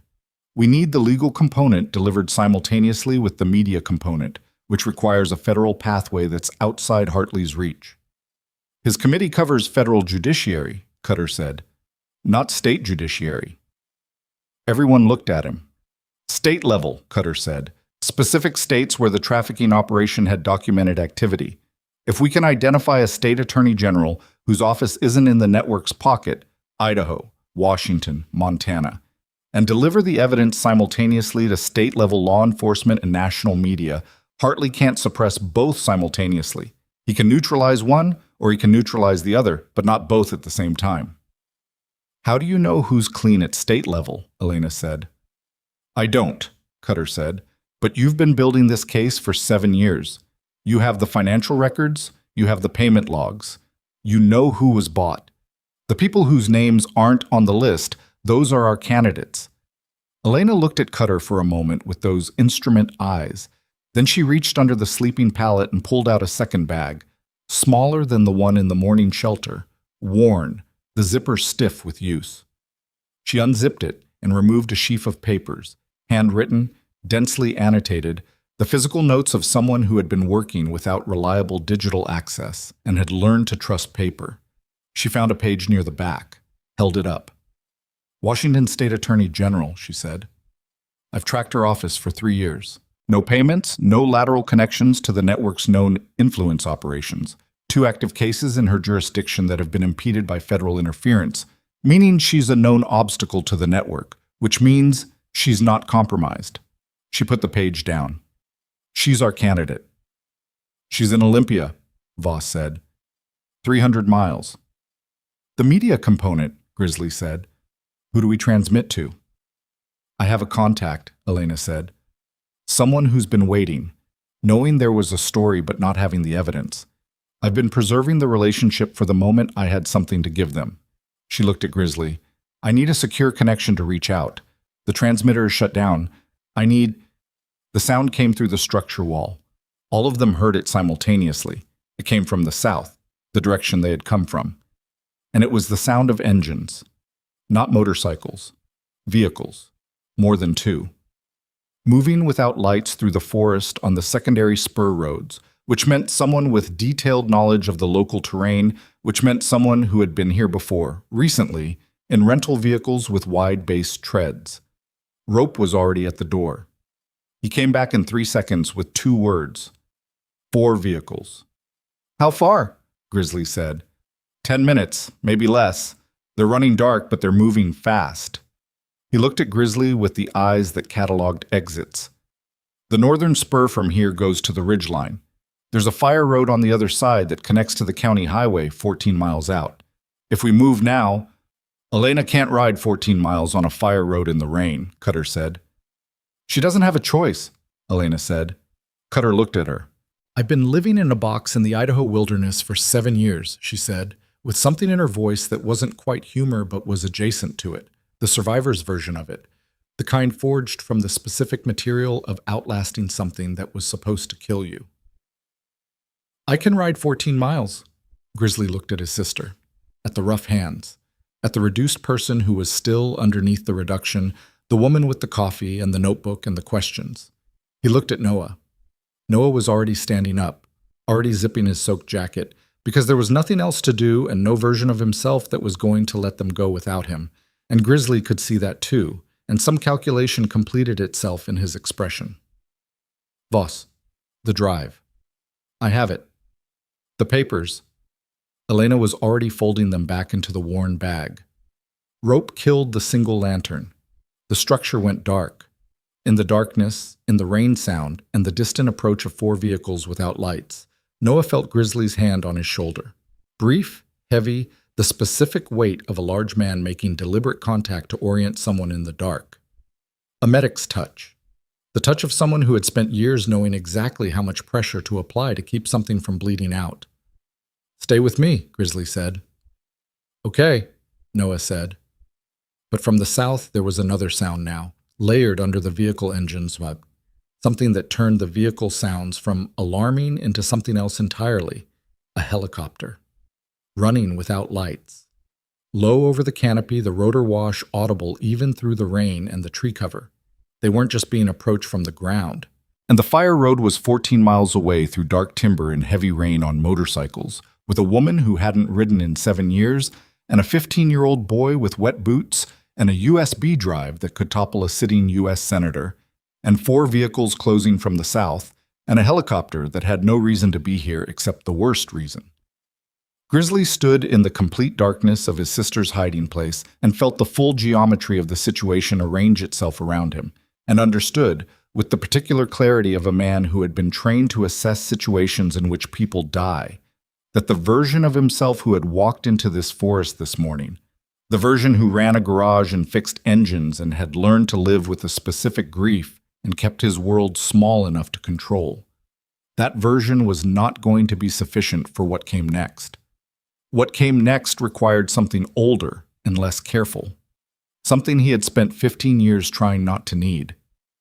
He reached into the bag at the back of the structure where Elena had not pointed, but which Rope had noted on entry as the thing most carefully positioned, most deliberately accessible. And his hands found what they found, and he stood up in the dark and said quietly, to no one specifically, and everyone present, the thing that meant there was no configuration of this situation that ended without a reckoning. We're going to make noise, he said. They went north into the dark. Rope led because Rope always led when the situation required someone who moved through terrain, like terrain was something he'd memorized in a previous life. Elena was on Grizzly's bike, behind him, her arms around his waist with the grip of someone who had forgotten what it felt like to hold on to another person and was relearning it at speed in the rain. Noah was with Cutter, which had been a wordless reassignment. Cutter had simply appeared beside him in the darkness outside the structure and jerked his chin at the bike, and Noah had gotten on because arguing about it would have cost seconds that none of them had. The northern spur was not a road. It was the memory of a road, the impression left by logging equipment that had come through here 2 decades ago and not returned, the forest in the process of reclaiming it in the patient incremental way forests reclaim everything eventually. The bikes moved through it in low gear with the headlights off. Grizzly's call, made in the darkness of the structure 30 seconds before they mounted, delivered as a single sentence. No lights until the ridgeline. We run dark and we run quiet as we can. The darkness was near total under the canopy. The rain reducing visibility further, and Rope navigated it by something that wasn't sight, by the memory of the terrain from the morning, by the sound of the ground under the wheels, by the particular instinct of a man who had spent too many nights moving through environments designed to hide things. Behind them, south, the vehicle engines were louder now. Still moving, still dark. The helicopter had drifted east, its sound fading slightly, which meant either it had moved away or it was holding position at altitude with the rotor sound carried off by the wind, and of those two options, only one was reassuring, and it wasn't the likely one. They rode for 6 minutes before the terrain changed. The spur began to climb. Gradually first, then decisively, the grade increasing until the bikes were working hard, engines rising in pitch, the rear wheels finding and losing traction on the wet, decomposed granite that underlay the pine duff at this elevation. Noah felt Cutter's weight shift forward over the tank to keep the front wheel down, felt the bike fishtail once on a particularly wet patch of root-cross trail, felt his own hands lock on the grab rail with the white-knuckle reflex of someone whose body has decided that falling is the primary concern, regardless of what the mind is occupied with. Rope stopped at the ridgeline. He stopped because he had to. Because the ridgeline gave a sight line back south, and what it showed required a stop, required everyone to look, required 30 seconds of standing in the cold rain on a granite ridge and understanding the full picture of what was behind them. 4 sets of headlights in the forest below, moving in coordinated pattern, not random searching, not the sweep of vehicles trying to locate something. A pattern. 2 vehicles holding a line while 2 others moved up the flanks. A containment formation, executed with practiced efficiency. The kind of pattern that requires training and communication and a clear command structure. "That's not private security," Cutter said. His voice was low and controlled. "That formation is military adjacent, PMC, private military contractors." "Hartley's money," Elena said. She was breathing hard from the ride, the controlled breath of someone managing physical limits, but her voice was steady. "He's used private contractors for field operations for years. They operate in the legal gray. Too organized to be criminal, not subject to the oversight of actual military or federal law enforcement." "They'll reach the structure in 2 minutes," Rope said. He was looking at the lights below with the calm of a man performing a math problem. "When they find it empty, they'll know we went north because it's the only direction with viable terrain for bikes." He paused. "We have maybe 4 minutes before they reorient and come up the spur." 4 minutes to get to the fire road," Grizzly said. "The fire road is 3 miles from the ridgeline on the north face," Rope said. "In this terrain, in the dark, in the rain, 12 to 15 minutes. The math was not good. Grizzly looked at the lights below for exactly 3 seconds. Then he looked at Rope. "You and Cutter take Elena and Noah to the fire road. Run the lights. Full lights, push the speed, get to the county highway. And you," Rope said, "I'm going to give you 12 minutes. Cole," Elena's voice sharp. "I'm going to give you 12 minutes, he said again, and the way he said it the second time closed the argument in the way that only certain repetitions can. The repetition that indicates the decision has been made below the level where argument operates. "How?" Cutter said. One word. Practical. The scar on his jaw catching the ambient light from somewhere. Grizzly reached into the bag he'd taken from the structure. The bag Elena had kept positioned for access. The bag whose contents he'd put his hands on in the darkness. He pulled out a flare gun. 2 road flares. A handheld radio, military surplus, the kind with a 5-mile range. He also pulled out something that Elena had apparently been carrying for 7 years as the final option. The thing you keep when you've considered every scenario, including the one where you have nothing left. a small block of electronics that Noah didn't recognize and didn't ask about. There's a secondary spur, Grizzly said, east of the structure. It connects to the main logging road 2 miles south of where we came in this morning. If I go east from the ridgeline and come down behind them, you come down behind 4 vehicles of private military contractors, Cutter said. I come down behind them making enough noise that they think the spur east is where we went. I give them something to chase in the wrong direction. He looked at Cutter. They want the drive. They want Elena. If they think she went east, they go east. They have a helicopter, Rope said. The helicopter can't see through canopy in the rain at night. It's up there as a communications relay and a psychological tool. It's not effective for visual tracking in these conditions. He looked around the group. Voss. Voss had been standing slightly apart, the messenger bag with the laptop against her hip, her face doing the thing it did when she was processing at speed. What? The Washington AG. Elena's contact for the media. Can you reach them from the county highway? If I can get a cell signal, yes. How long does the transmission take? The drive contents, 5 minutes on a good connection. The contact reach out, another 5, maybe 10 total. Rope gets you to the highway. You find signal. You start transmitting. He looked at Elena. Your contact, name or number, Elena told Voss. She said it once, clearly, and Voss repeated it back and it was done. Briggs, Grizzly said. Briggs was at the edge of the group. He had been at the edge of the group since the structure, since his name had been connected to Webb, and Webb had been connected to everything, and he'd been rebuilding himself into functionality in the way of someone doing structural repair in real time, laying down one beam and then the next, not looking at the full scope of the damage because you can't repair and assess simultaneously. He looked at Grizzly. You stay with Rope, Grizzly said. You watch the flanks. Cole, Briggs' voice had the texture of the rebuilt thing it was. I'm sorry. I know. I know, Grizzly said. We deal with that later. He put his hand on Briggs's arm briefly. The same medic's touch, the same calibrated pressure. Later. Right now I need you watching the flanks. Briggs nodded. Something in his face settled. Later was a promise of continuance. Later meant someone believed there would be one. Grizzly looked at Noah. Noah was standing in the rain on a granite ridge at whatever hour it was, well past midnight by now, the sky uniformly black above the canopy, soaked to the skin, cold in the specific way that stops being uncomfortable and becomes simply the condition of existence, looking at a man he'd known for almost a year who was about to go alone down a dark forest spur to buy time for the rest of them. This is the part, Noah said, where I'm supposed to say something about how you don't have to do this. Yeah, Grizzly said. Except you do. Yeah. Noah looked at him. Come back, he said. He meant it simply, without ornamentation, because he was 15 and had spent a year watching this man from the appropriate distance and understood at a level below articulation what Grizzly represented and what the world would be without him in it. Grizzly looked at Noah for a moment.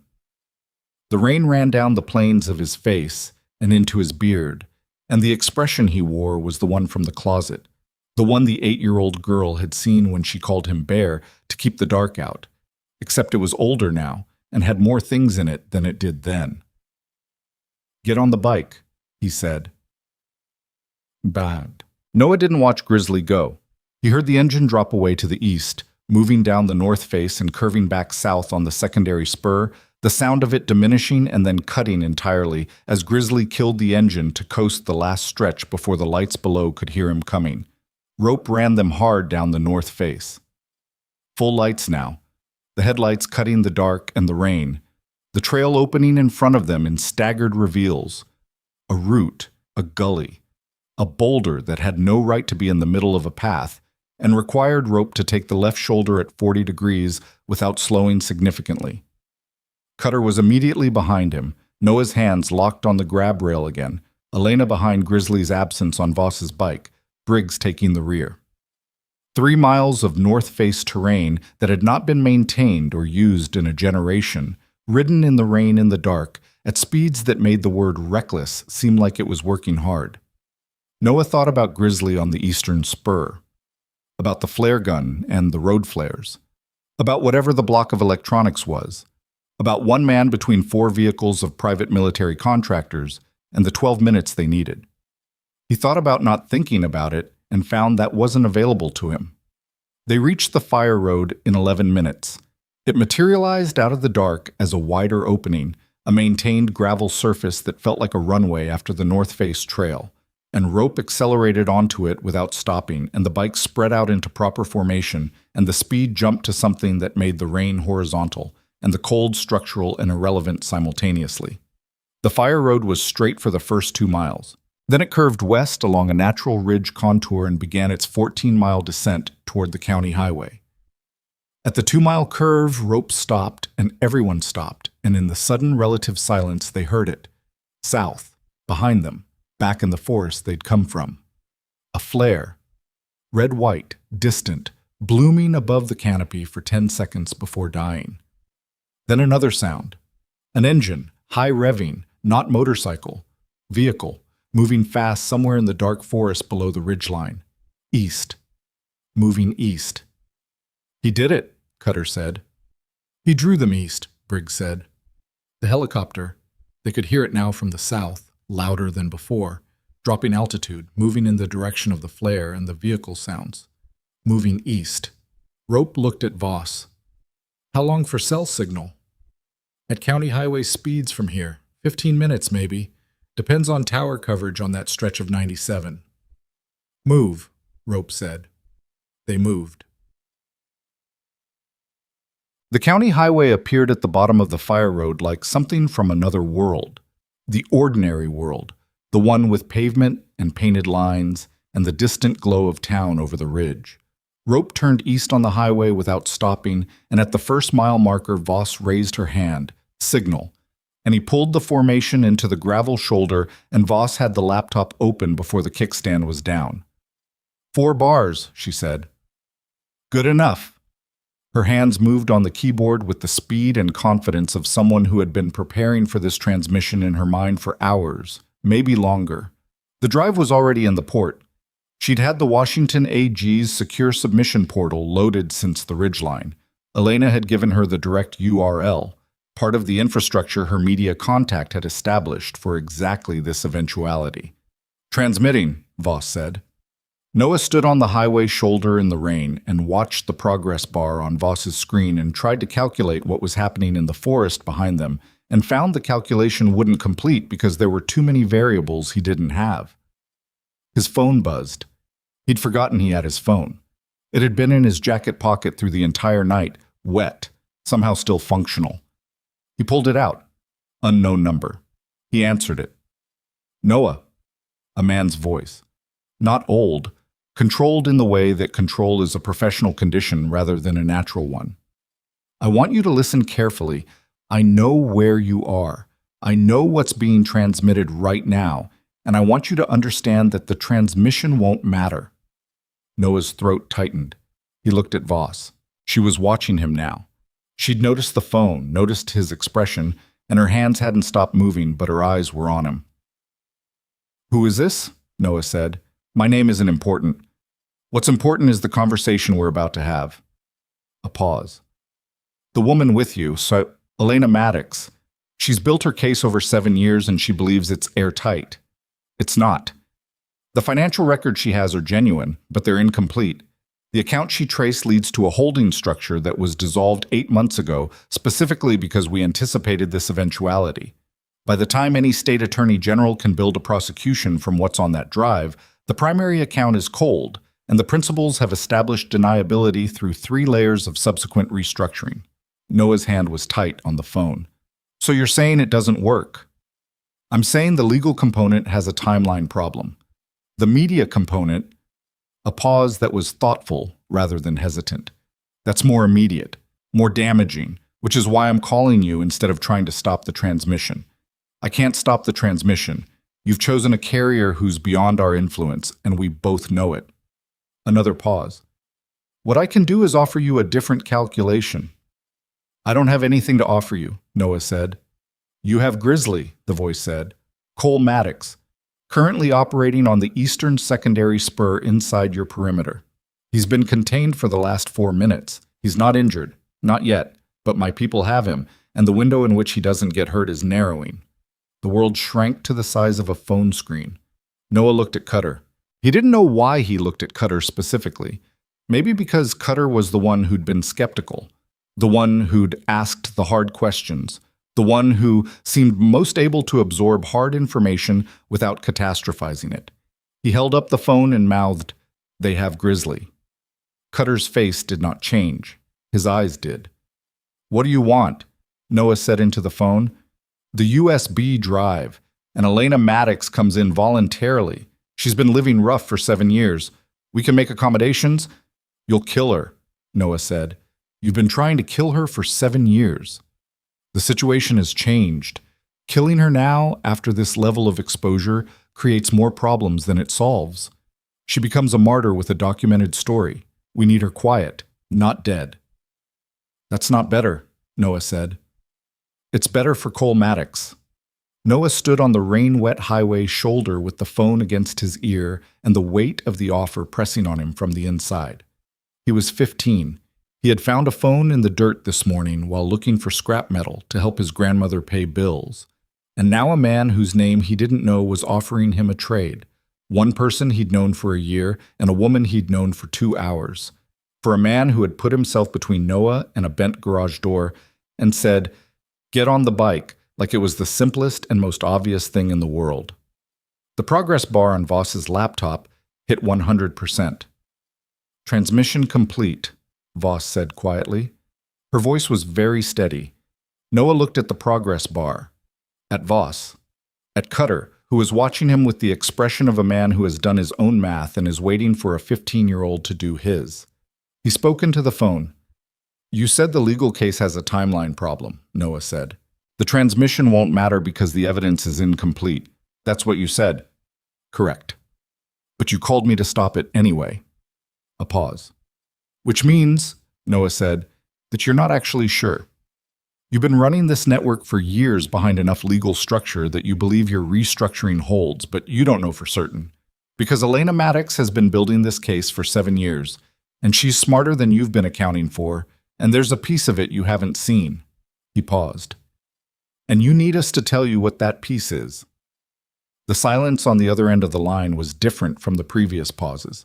It was the silence of recalibration. "The drive is transmitted," Noah said. "Elena's media contact has everything. Whatever gap you think exists in the legal case, you're going to find out in the next 48 hours whether you're right or whether Elena filled it in a way you didn't anticipate."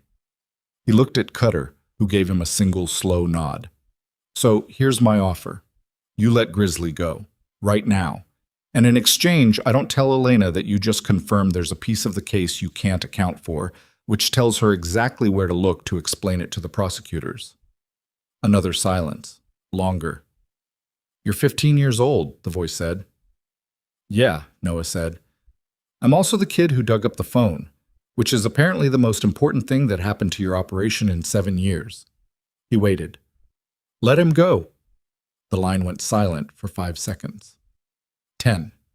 Noah counted them the way you count things when counting is the only action available. Then, from the forest behind them, south, east, somewhere in the dark timber, a single motorcycle engine. Not idling, moving, coming north, coming toward the fire road, coming toward the highway. Cutter made a sound. It was brief and involuntary, and he covered it immediately, but it was there, and Noah filed it away in the place where he was keeping all the things this night had taught him about men who appear to feel nothing. The engine grew louder. Headlight at the bottom of the fire road. Rope was already off his bike and standing on the highway center line, arms at his sides, watching the single light come up the gravel. Briggs had moved to the shoulder edge. Elena was very still on the bike, watching the light with the expression of someone who has stopped allowing themselves to feel hope but is doing it anyway, involuntarily, the way you breathe. The motorcycle came onto the highway. Grizzly looked like he'd been through the forest at speed in the rain, which he had. His jacket was torn along the left shoulder. There was blood on his face from something. A branch, a fall, contact, dried dark in the rain. He rode to where Rope was standing and stopped and put the kickstand down and got off the bike with the specific economy of someone operating on depleted reserves, every movement deliberate because there's no surplus available for the automatic ones. He looked at Noah. Noah was still holding the phone. The line was still open. He put it back to his ear. "He's here," Noah said. "Yes," the voice said. "Mr. Mercer." The use of his name, his last name, formal, deliberate. "I'll be speaking with you again." The line ended. Noah put the phone in his pocket. His hand was shaking slightly, which he noticed with a detachment that would probably resolve into something more physical later, when the situation allowed. Grizzly was looking at him with those eyes that never stopped working. "What did you do?" he said. "Negotiated," Noah said. Grizzly looked at him for a long moment in the rain on the highway shoulder with the forest dark behind them and the distant town glow ahead and the bikes ticking as their engines cooled. "He said the legal case has a gap," Noah told him. "He said the financial records are incomplete, that there's an account that was restructured 8 months ago that breaks the chain of evidence. He was fishing to find out if Elena knew about it." "She does," Elena said. She'd gotten off the bike. She was standing on the highway, the rain coming down on her, and she looked, for the first time since the doorway of her forest structure, like she was fully occupying the space she was standing in. "I've known about the restructured account for 6 months. It's in the second file on the drive, the one underneath the financial records." She looked at Voss. "Did it transmit?" "Everything on the drive transmitted," Voss said. "Then the gap he thinks exists doesn't." Elena paused. "He just told us exactly what he was afraid of, and he told us because he believed a 15-year-old couldn't use it." Noah looked at her. She looked at him. The rain ran down both their faces, and she smiled. Briefly, genuinely, the first real smile since the photograph, the coffee, and the notebook, the woman in the diner that felt like another century now. "Smart kid," she said. "I've been told I'm solving a problem I have," Noah said. From Grizzly's jacket pocket, Elena's phone, the recovered phone, the buried phone, the impossible phone, began to ring. Not unknown caller this time. The screen said, "Washington State Attorney General's Office." Everyone on the highway shoulder looked at it. Elena reached out and took the phone from Grizzly's pocket. She held it in both hands. The same hands that had built shelters and drawn maps and maintained transmitters and written notes in the dark for 7 years. The hands that had kept the evidence alive when everything else had been trying to bury it, and looked at the screen. She looked up at Grizzly. He nodded. But from the south, from the forest, from the direction of the fire road, a second sound arrived before she could answer. Not an engine this time, not a helicopter. A different mechanical frequency entirely, familiar in the way that things from a previous life are familiar, things you haven't heard in years that the body recognizes before the mind does. Rope identified it first because Rope identified everything first. He turned south with his head tilted at the specific angle of someone triangulating by sound, and said one word with a tone that contained an entire revised assessment of the situation. "Bikes," he said. "Not their bikes. Their bikes were all here, on the highway shoulder, cooling. These were other bikes, multiple, coming up the fire road from the south with their lights on now, running fast, the sound of them multiplying as they cleared the tree cover and hit the gravel straight away below the highway junction. Not private military contractors. The engine note was wrong for vehicles. The pattern was wrong for pursuit. This was something else, a different formation, a different approach." Cutter turned to Elena. "Your contact," he said, "the media contact. You said you've been preserving the relationship, building toward the moment." "Yes," Elena said. "Did your contact have any reason to know your location?" Elena looked at the fire road, at the approaching lights, at the sound of those engines resolving into something specific and unmistakable. "No," she said slowly. "Unless—" She stopped. "Unless the transmission included the location metadata from the transmitter activation, which it would have. It was embedded in the file header." She looked at Voss.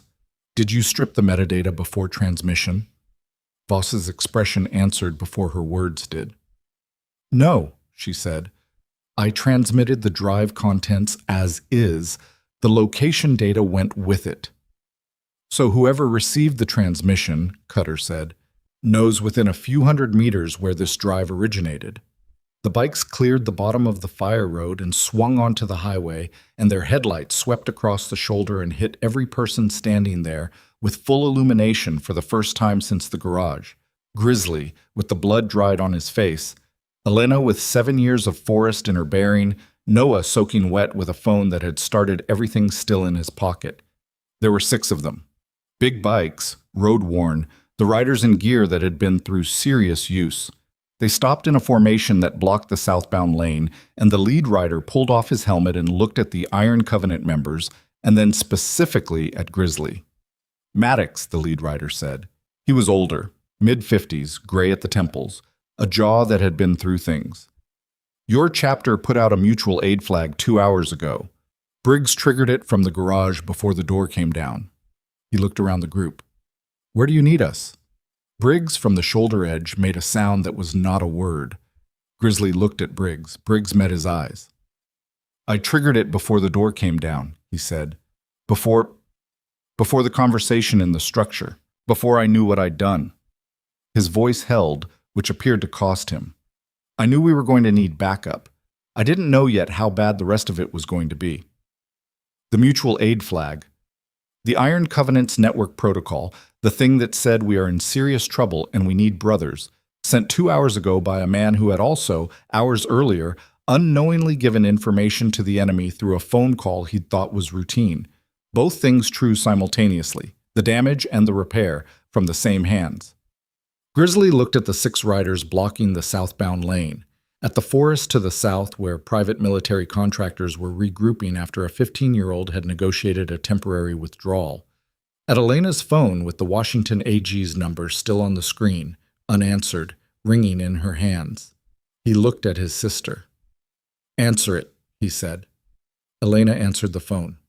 And from the south, through the rain, from somewhere in the dark timber where the eastern spur ran cold, and the flare smoke had long since dissipated, came the sound of vehicles. Not retreating, not regrouping, but moving, converging, the sound of an organization that had been running for decades and had not survived this long by withdrawing cleanly when a deal turned bad. They were coming. All of them this time.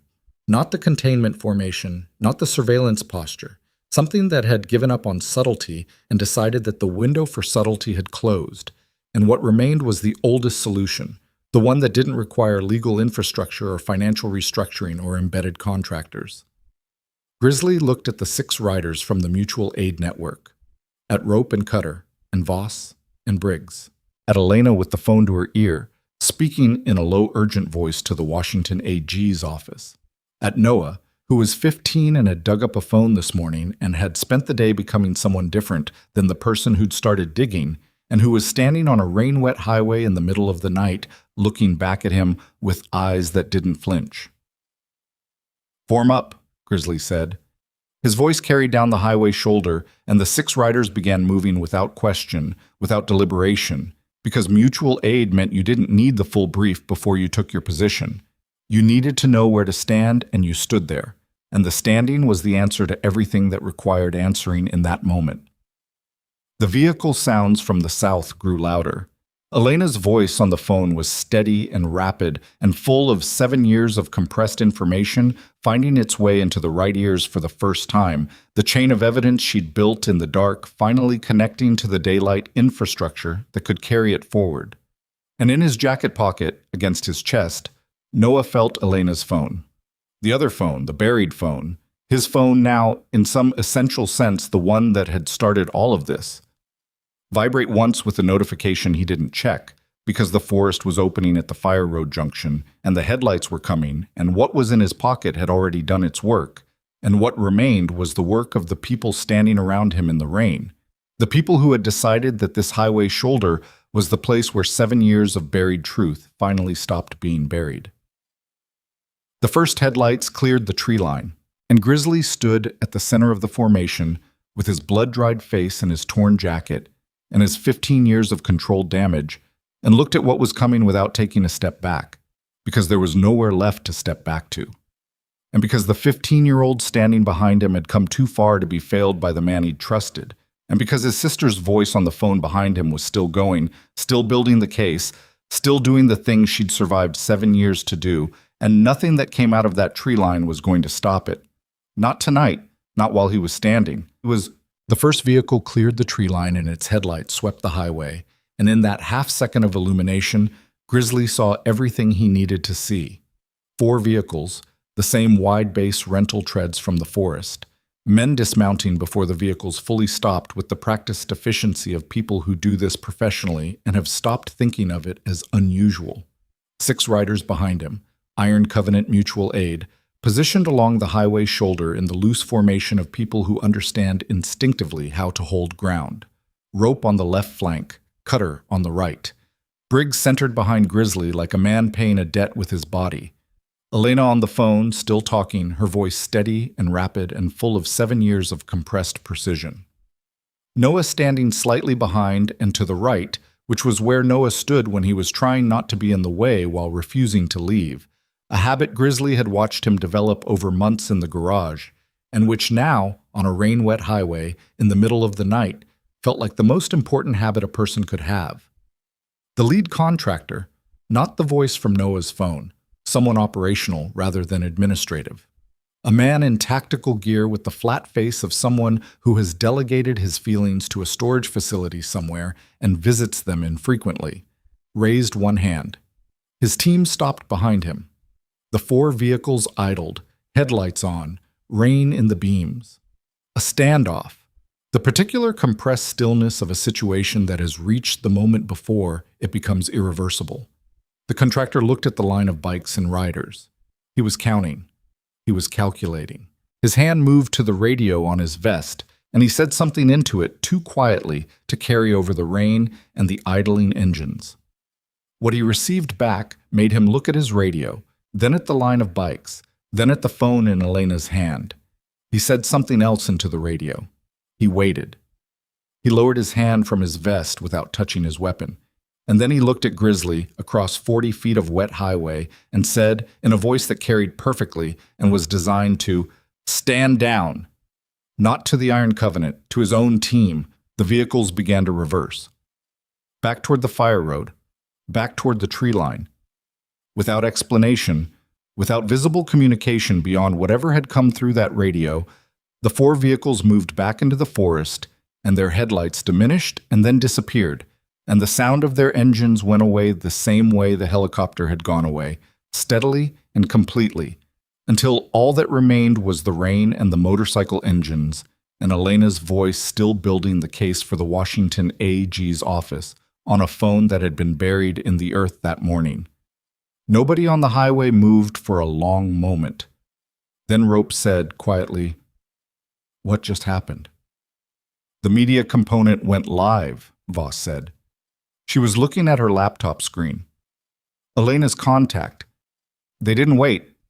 They started publishing the moment the transmission completed. They've been publishing for..." She checked the timestamp. 18 minutes. The primary story is already indexed.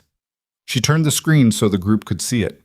The headline was visible even from several feet away, the font size of something a publication uses when it believes what it's saying.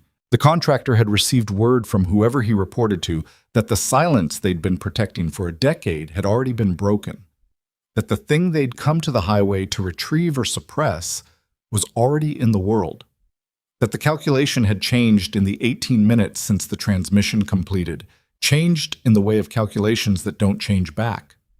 Elena was still on the phone, but her voice had shifted. She was listening now more than speaking, the rhythm of someone receiving information rather than delivering it. She listened for 30 seconds, said 2 words, "I understand," and ended the call. She stood on the wet highway with the phone in both hands and looked at it for a moment. Then she looked at Grizzly. "They have enough," she said. "The AG's office. They've been building a parallel investigation for 8 months. They found the restructured account through their own work, which is why the gap the man on the phone was worried about doesn't actually exist. They needed the direct link between the account and the named principals, which is in the drive." She paused. They're filing for emergency injunctions tonight. Federal asset freezes through a district court judge in Seattle whose name is not on the list. Another pause, smaller. They said I should stay available for the next 48 hours. Available, Grizzly said. Available, Elena said. And something in the way she said it, the repetition, the weight she put into the word, carried everything that the word meant to a person who had spent 7 years being the opposite of available. Buried, invisible, locked into a survival posture that required her to make herself as small and unreachable as the evidence she was protecting. Grizzly crossed the distance between them. He didn't say anything. He put his hand on the back of her head, the gesture of an older brother and nothing more complicated than that, and she leaned into it for a moment with her eyes closed and the rain coming down on both of them. The mutual aid riders, all 6 of them, stood with the particular respectful stillness of people who understand they are witnessing something private and are choosing to be walls around it rather than witnesses to it. Noah stood with his hands in his soaked pockets and watched and felt something in his chest that he didn't have a name for yet, something that wasn't happiness exactly, but was in the same family. The specific emotional register of watching a thing that was broken for a long time become less broken, in real time, in the rain, on a highway, in the middle of the night. Sudden. The diner was called Paulette's, and it sat at the junction of Route 97 and the county road, open 24 hours. The kind of establishment that has been there long enough to have achieved a state of permanence that makes it feel like it preceded the road rather than appearing because of it. Red vinyl booths, a counter with round stools, fluorescent light that was either unflattering or honest depending on your disposition. The smell of coffee that had been on the burner since before anyone currently inside could remember and would be on the burner after they left. They arrived at 4:17 in the morning. 11 people, the Iron Covenant members, the 6 mutual aid riders, Elena, Noah, filling the 4 largest booths and the end of the counter with the particular density of people who have been through something together and need to be in the same space while their nervous systems remember how to operate at rest. The waitress, 50s, name tag that said D, expression that said she'd seen groups come in at 4 in the morning before and had learned to ask fewer questions than most people would. Brought coffee without being asked, and put it down the length of the counter and the booths with the efficiency of someone who'd been doing this specific motion for decades. She looked at Grizzly's face, the blood dried and rain-washed into a faint dark pattern along his cheekbone, and she set down an extra pile of paper napkins next to his mug without comment. He looked at her. She went back to the counter. That was the entire interaction, and it was somehow exactly enough. Elena sat across from Grizzly in the far booth, not speaking initially, warming her hands on the mug. She looked at the mug for a long time with the expression of someone reacquainting themselves with ordinary objects. The weight of ceramic, the heat that transfers through it, the steam that rises from it and disappears. The ordinary miracle of a hot drink in a warm place, which is not a miracle at all unless you've been in the cold long enough to forget. Noah was at the counter on one of the round stools between Rope and a mutual aid rider named Hendricks, who had introduced himself during the ride and then run out of words, which seemed to suit both of them fine. Noah ate a plate of eggs that Dee brought without being asked, which meant either she'd seen enough people arrive at 4 in the morning to know what they needed, or Noah looked specifically like someone who had not eaten since breakfast. Both were probably true. He ate, and he listened to the low conversations behind him in the booths, and he felt the specific quality of the room settle into something that wasn't quite peace. Peace was too simple a word for what follows the kind of night they'd had, but was its own thing. The texture of people who have come through the other side of something, sitting together and letting the noise of it recede. Briggs sat alone at the counter, 3 stools down from Noah. He'd taken his coffee and turned slightly away from the room, not enough to be exclusionary, just enough to indicate that he was engaged in an internal accounting that required some privacy. He'd said almost nothing since the highway, not nothing that was conspicuous or loud. Briggs's silences were never conspicuous, but a nothing that had a different quality from his usual economy of words. This was the silence of a man doing the kind of moral arithmetic that doesn't have clean answers. After 20 minutes, Grizzly moved to the stool next to him. He sat. He didn't say anything immediately.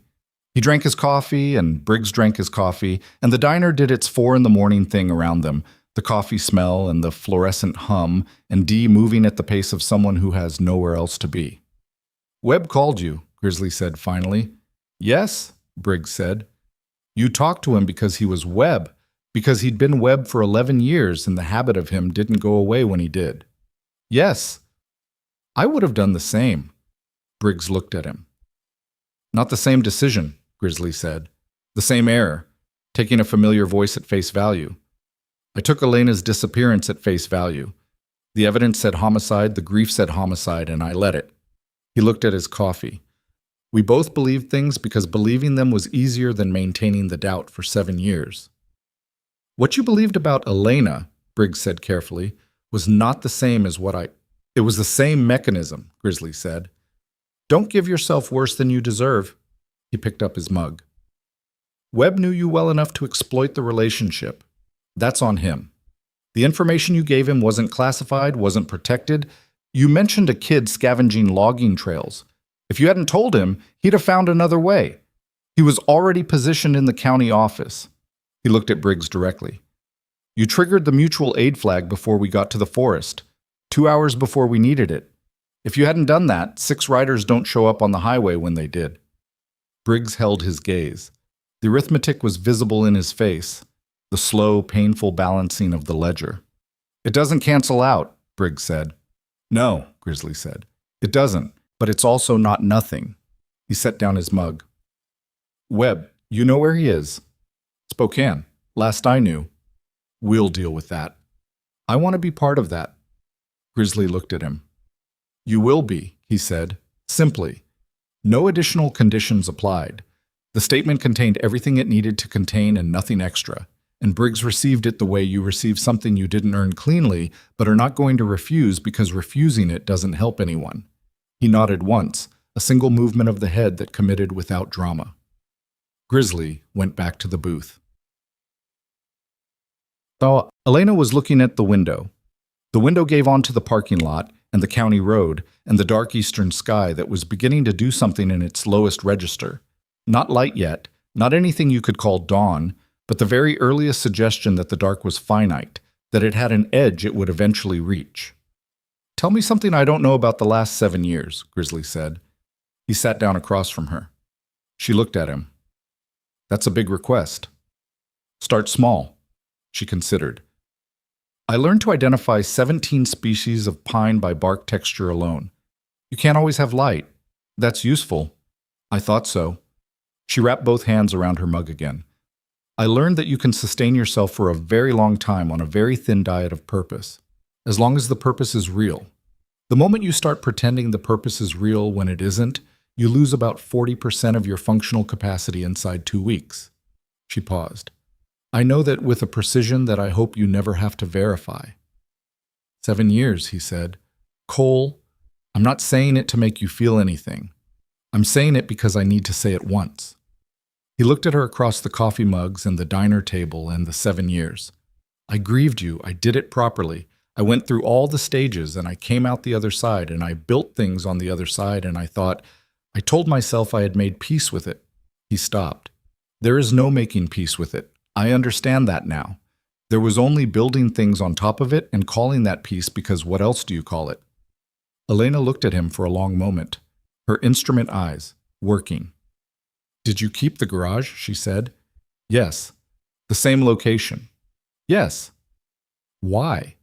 He picked up his mug. "Because it's where I told you I'd be. When you were 8 and I was 12, you always knew where to find me." He didn't look up from the mug. "I never told anyone that. I told myself it was because the garage was a good location, good access to the route roads. That was also true." He set the mug down. "Both things were true at the same time." Elena reached across the table and put her hand over his. She didn't say anything. Her hand on his was small and rough. The hand with 7 years of survival in it, and it sat on top of his hand and neither of them moved for a while, and the diner continued around them, and outside the window, the sky's lowest register continued its slow negotiation with the dark. Noah was still at the counter when Cutter sat down next to him. Cutter, with the long jaw scar, who had been skeptical in the forest and had asked the hard questions and had been right to ask them and had moved on from being right with the practical grace of someone more interested in solving the problem than in being credited for the diagnosis. He sat and got his own coffee from Dee and looked at the counter for a moment. "You held up," Cutter said. Noah looked at the last of his eggs. "I was scared the whole time." "I know. I mean genuinely scared. Not like I wasn't doing anything brave. I was scared and I just didn't leave because there wasn't anywhere to go." "That's what brave is," Cutter said. "Mostly." Noah thought about arguing and decided against it.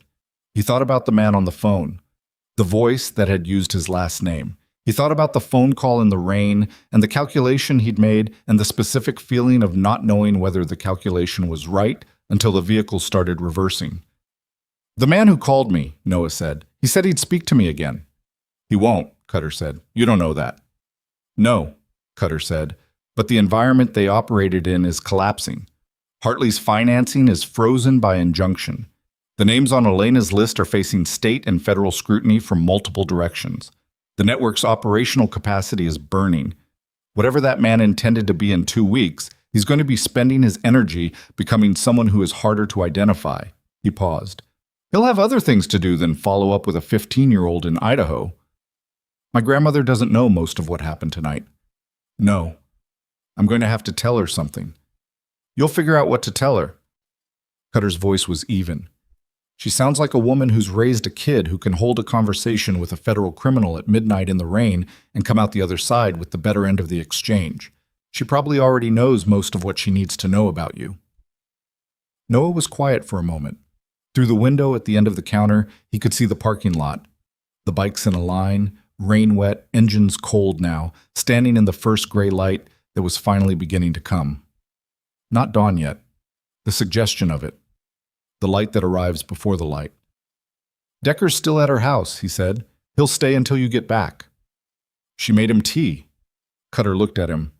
The scar moved as he half smiled, which was the most significant facial expression Noah had seen from him across the entire night. "Decker hates tea." "He drank it anyway?" "He probably drank it anyway."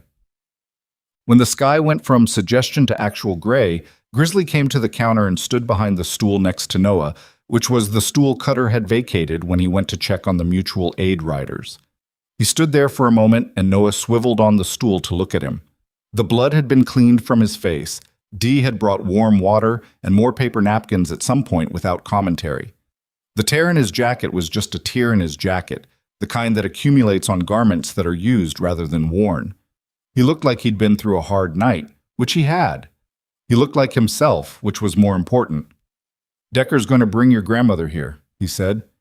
"She should hear some of this from you with people around, not at home waiting for you. She won't want to leave the house at sunrise. Briggs is calling Decker now. I think she'll come."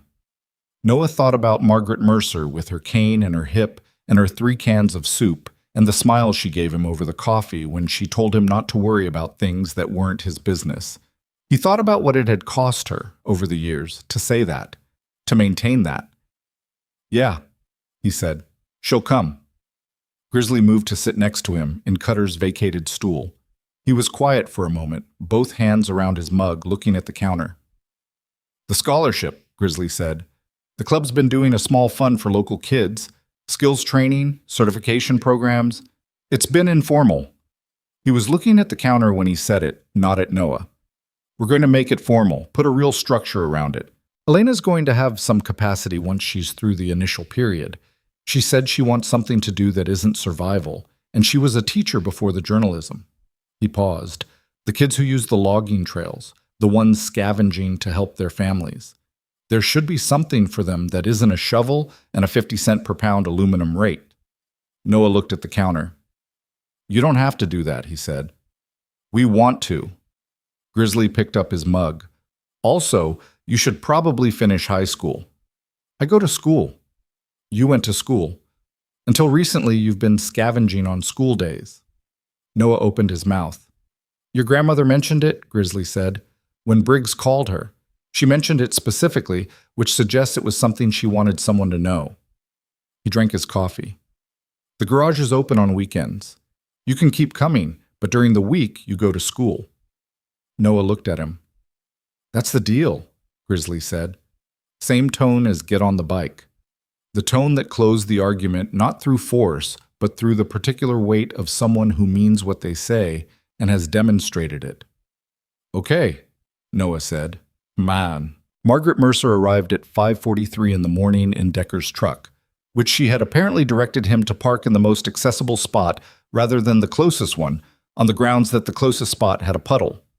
She came through the diner door with her cane and her cardigan over her nightclothes, and her hair pinned in the quick way of someone who had not planned on going out, but had decided, upon reflection, that there are standards.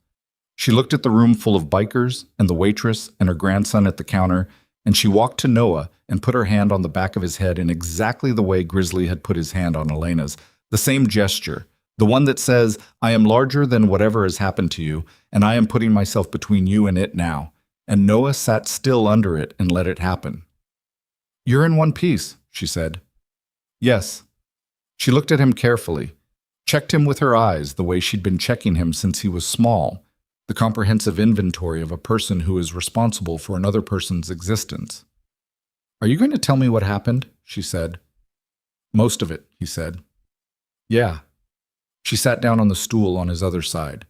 Dee appeared with coffee, apparently having made the assessment that the woman with the cane and the cardigan was the kind of person who needed coffee placed in front of her without ceremony. Margaret wrapped her hands around the mug and looked at it. The big one, she said. Grizzly. He's in the back booth. His sister. Noah looked at her. He told you. Briggs told me a little when he called. Enough. She picked up the mug. She's alive. She's alive. Margaret nodded. Once. The nod of a woman who has lived long enough to stop being surprised by the distance between the worst thing you're told and the actual truth. I always thought the reports were wrong, she said. I don't know why. Just seemed like a young woman with that much engine in her wouldn't go that quietly. She drank her coffee. Was she safe?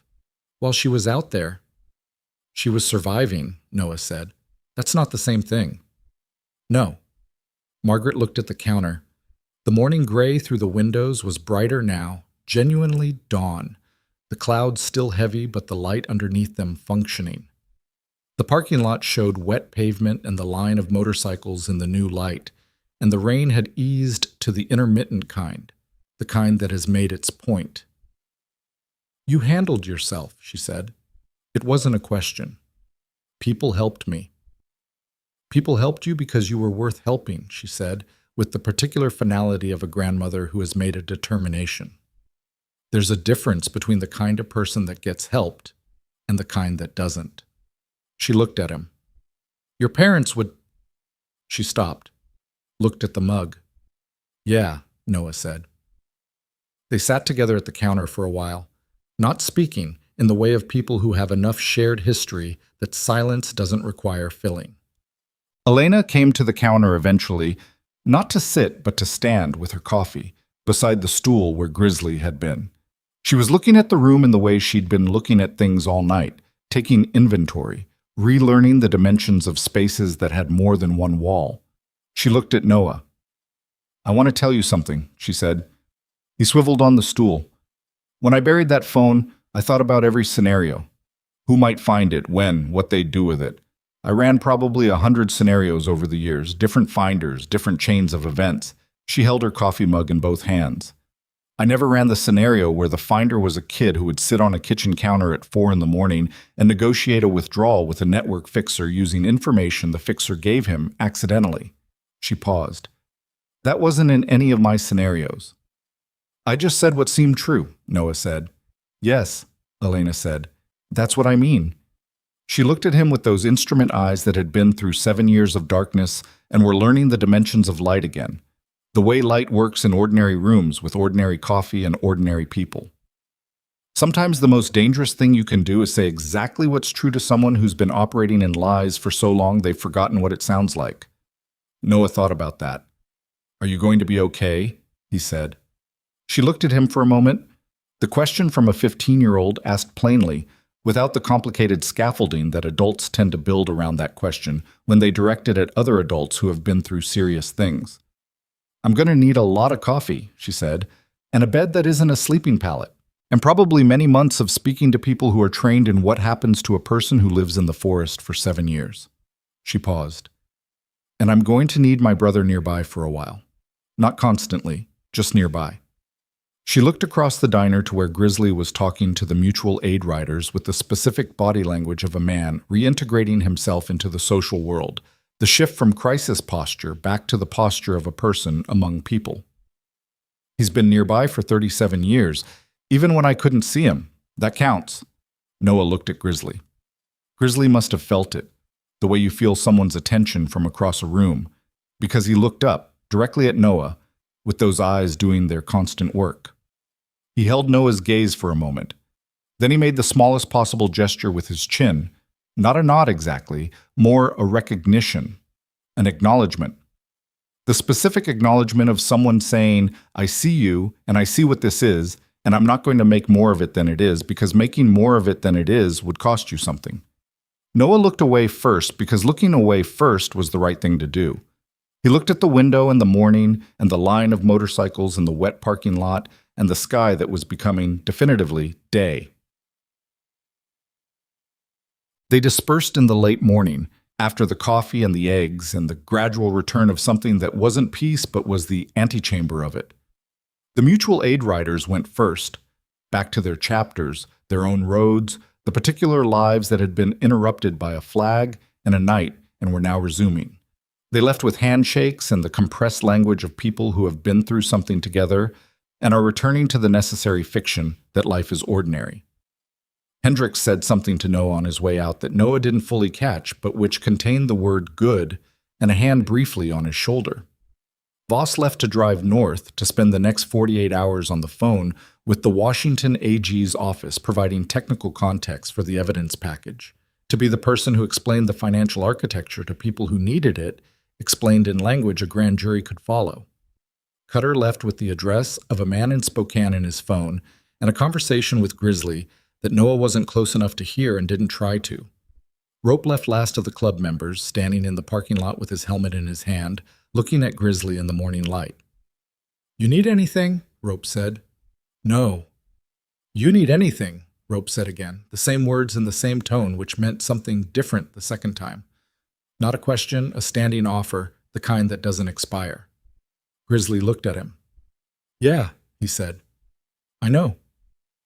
Rope put his helmet on and left. Grizzly drove Noah and Margaret home. Not on the bike. Margaret's hip was not a bike proposition under any circumstances. And Grizzly had apparently factored this in without being asked, arriving at the truck as the natural solution with the same quiet logistical competence he brought to everything. Elena rode with them in the back seat, with the window cracked slightly despite the cold, the way someone does when they've been in enclosed spaces for a long time and need to feel air moving even if it's cold. The drive was mostly quiet. The county roads in the morning light were ordinary and familiar. The same roads Noah had ridden on his bike in the other direction less than 24 hours ago, when the day was still a scavenging day, when the ground was still just ground. They passed the junction where the logging access road met Route 9 and Noah looked at it and looked away. Margaret, in the passenger seat, watched the road. "How's the Buick?" Grizzly said. "The Buick is fine," Margaret said. "The Buick has been fine for 2 years. The alternator on those is going to go eventually. Then I'll deal with the alternator when it does," Margaret said. She paused. "You'll fix it for free again. You'll make me feel bad about it again." "I'll make you dinner again," she corrected. "That's not the same as making you feel bad." "It's close." Margaret looked out the passenger window. "It's not close at all," she said. "You're allowed to let people do things for you. That's not a moral failing. It's just being a person." Grizzly said nothing to that, which was, Noah had come to understand, one of the forms his agreement took. They pulled up to the house on Calhoun Road at 10:30 in the morning, and Decker's truck was still in the driveway, which meant Decker was still inside, which confirmed something about Decker that Noah filed in the same place as all the other things he'd been filing about these men over the past year and more acutely over the past night. The door opened before they reached the porch, and Decker appeared in it, looking at the group with the expression of someone who has been waiting for a known amount of time and is relieved to find the amount finite. He handed the house key to Margaret. She took it, then looked at him. "There's tea left," she said. "I'm fine," Decker said. "There's tea left," she repeated, with the inflection that indicated it wasn't an offer so much as a fact she was presenting as a courtesy before she went inside. Decker went back inside. Margaret went in after him, with Grizzly's hand at her elbow on the porch step without being asked. The automatic action of someone who notices when a person needs steadying and provides it without making a moment of it. Noah stood at the bottom of the porch steps. He stood there for a moment in the morning, the light cold and gray pale, the pine trees across the road moving slightly in a wind that had dropped to something merely present rather than insistent, the smell of wet ground and wood smoke from somewhere down the block, the ordinary residential smell of a morning that had no knowledge of the night before it. Elena came to stand beside him. She was looking at the house, at the porch, the paint that needed attention, the window boxes that had been put to bed for winter. The particular texture of a house that is lived in and cared for and limited by what can be afforded and kept going anyway. "It's a good house," she said. "She's kept it going by herself for 11 years, Noah said, "since my grandfather died." "That's a long time to keep something going by yourself." "Yeah." Elena put her hands in the jacket she'd borrowed, rope spare too large for her, the Iron Covenant patch covered by a fold of collar. She looked at the morning for a moment, at the street, at the ordinary residential world of Calhoun Road doing its 10:30 on a Saturday thing without reference to anything that had happened in the forest. "Cole told me," she said, "that you come to the garage on weekends, that you've been coming for almost a year." "Yeah." "He said you mostly just show up and help and don't ask for much." Noah shrugged. "There's coffee." Elena looked at him sideways, the instrument eyes doing their work but differently now. Not assessing threat or calculating variables, but doing the thing eyes do when they're simply looking at a person and letting them be what they are. "He said you remind him of me," she said. "When I was young. The coming in and making yourself useful without announcing yourself." Noah didn't know what to do with that. He looked at the porch. "Is that—" He stopped. "Is that a good thing?" Elena considered it. "He's still here," she said. "After everything, he stayed at the same garage on the same road and kept the same coffee maker because he needed something stationary in case I ever came back." She paused. "I came back." She looked at Noah.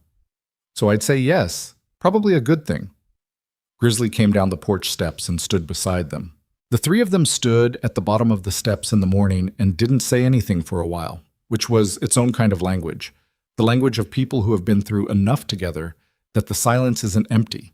It's structural. It's holding something up. "School on Monday," Grizzly said. "I know," Noah said. "I'm serious." "I know you're serious." Elena glanced at Grizzly. "Is this a thing?"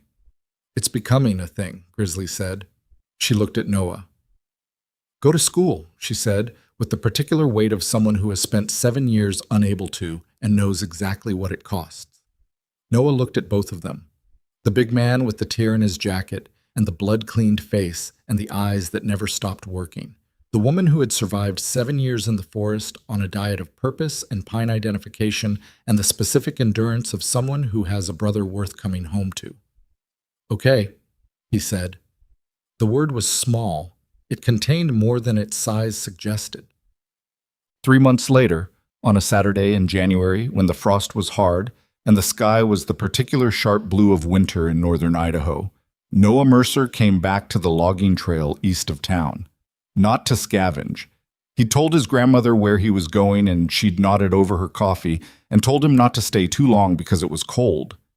He walked the trail alone to the clearing where the ground had long since closed over the hole he'd dug, frost and new growth and pine needles reclaiming it, the earth doing what it always did with the things left in its keeping. There was no visible sign that anything had been buried there. The forest had no memory of it, or kept its memory the way forests do, silently, in the slow language of growth and decomposition and the patient return of things to their original state. He stood in the clearing for a while. The cold was clean and the trees were still, and somewhere further in the forest a bird made a sound and then stopped. He heard the motorcycle before he saw the light on the trail. The engine note of it was familiar by now. He knew all of them by sound, the specific voice of each bike the way you learn the voices of people you spend time around. This one was Grizzly's. The bike came down the trail and stopped at the edge of the clearing, and Grizzly got off and walked to where Noah was standing. And they stood together in the clearing with the frost-hard ground underfoot and the January sky above the canopy. Noah looked at the place where the hole had been. "Do you ever think about what would have happened," he said, "if I hadn't found it?" Grizzly was quiet for a moment. He looked at the trees, the tall, indifferent, permanent trees that had been standing here before any of this and would stand here after. "Some people spend their whole lives waiting for a miracle," he said. He paused. "Sometimes it arrives disguised as a scared 15-year-old carrying a muddy phone." Noah looked at him. Grizzly was looking at the trees with the expression that had the closet in it, the 8-year-old girl, the coat closet in the dark, and all the years since. And the woman who was currently in a rented apartment in Coeur d'Alene, learning how to sleep in a real bed again, and speaking to therapists and preparing to testify, and drinking too much coffee and calling her brother every morning at 7. Not because she needed to, but because she could. Because she was available. Noah turned away from the closed-over ground, and they walked back to the trail, toward the line of pines and the cold morning and the motorcycle that stood at the edge of the clearing with its engine cooling in the frost. And behind them, the clearing was just a clearing again. Quiet, unchanged, the ground holding its secrets the way ground holds everything, until someone comes along who isn't looking for what they find. The engine started. The sound moved through the trees and out over the frozen logging roads and dissipated into the wide, cold Idaho morning, and the clearing was quiet again, and the trees stood the way they always stood, and the earth kept the memory of nothing and everything, and somewhere on Route 9, a garage was open and a coffee maker was running, and a woman with rough hands was bent over a map with a red pen drawing the shape of testimony, and the world that had been one way for 7 years was learning, slowly and imperfectly, and at great cost, to be a different way. Not fixed, not clean, just different enough to mean something, just enough.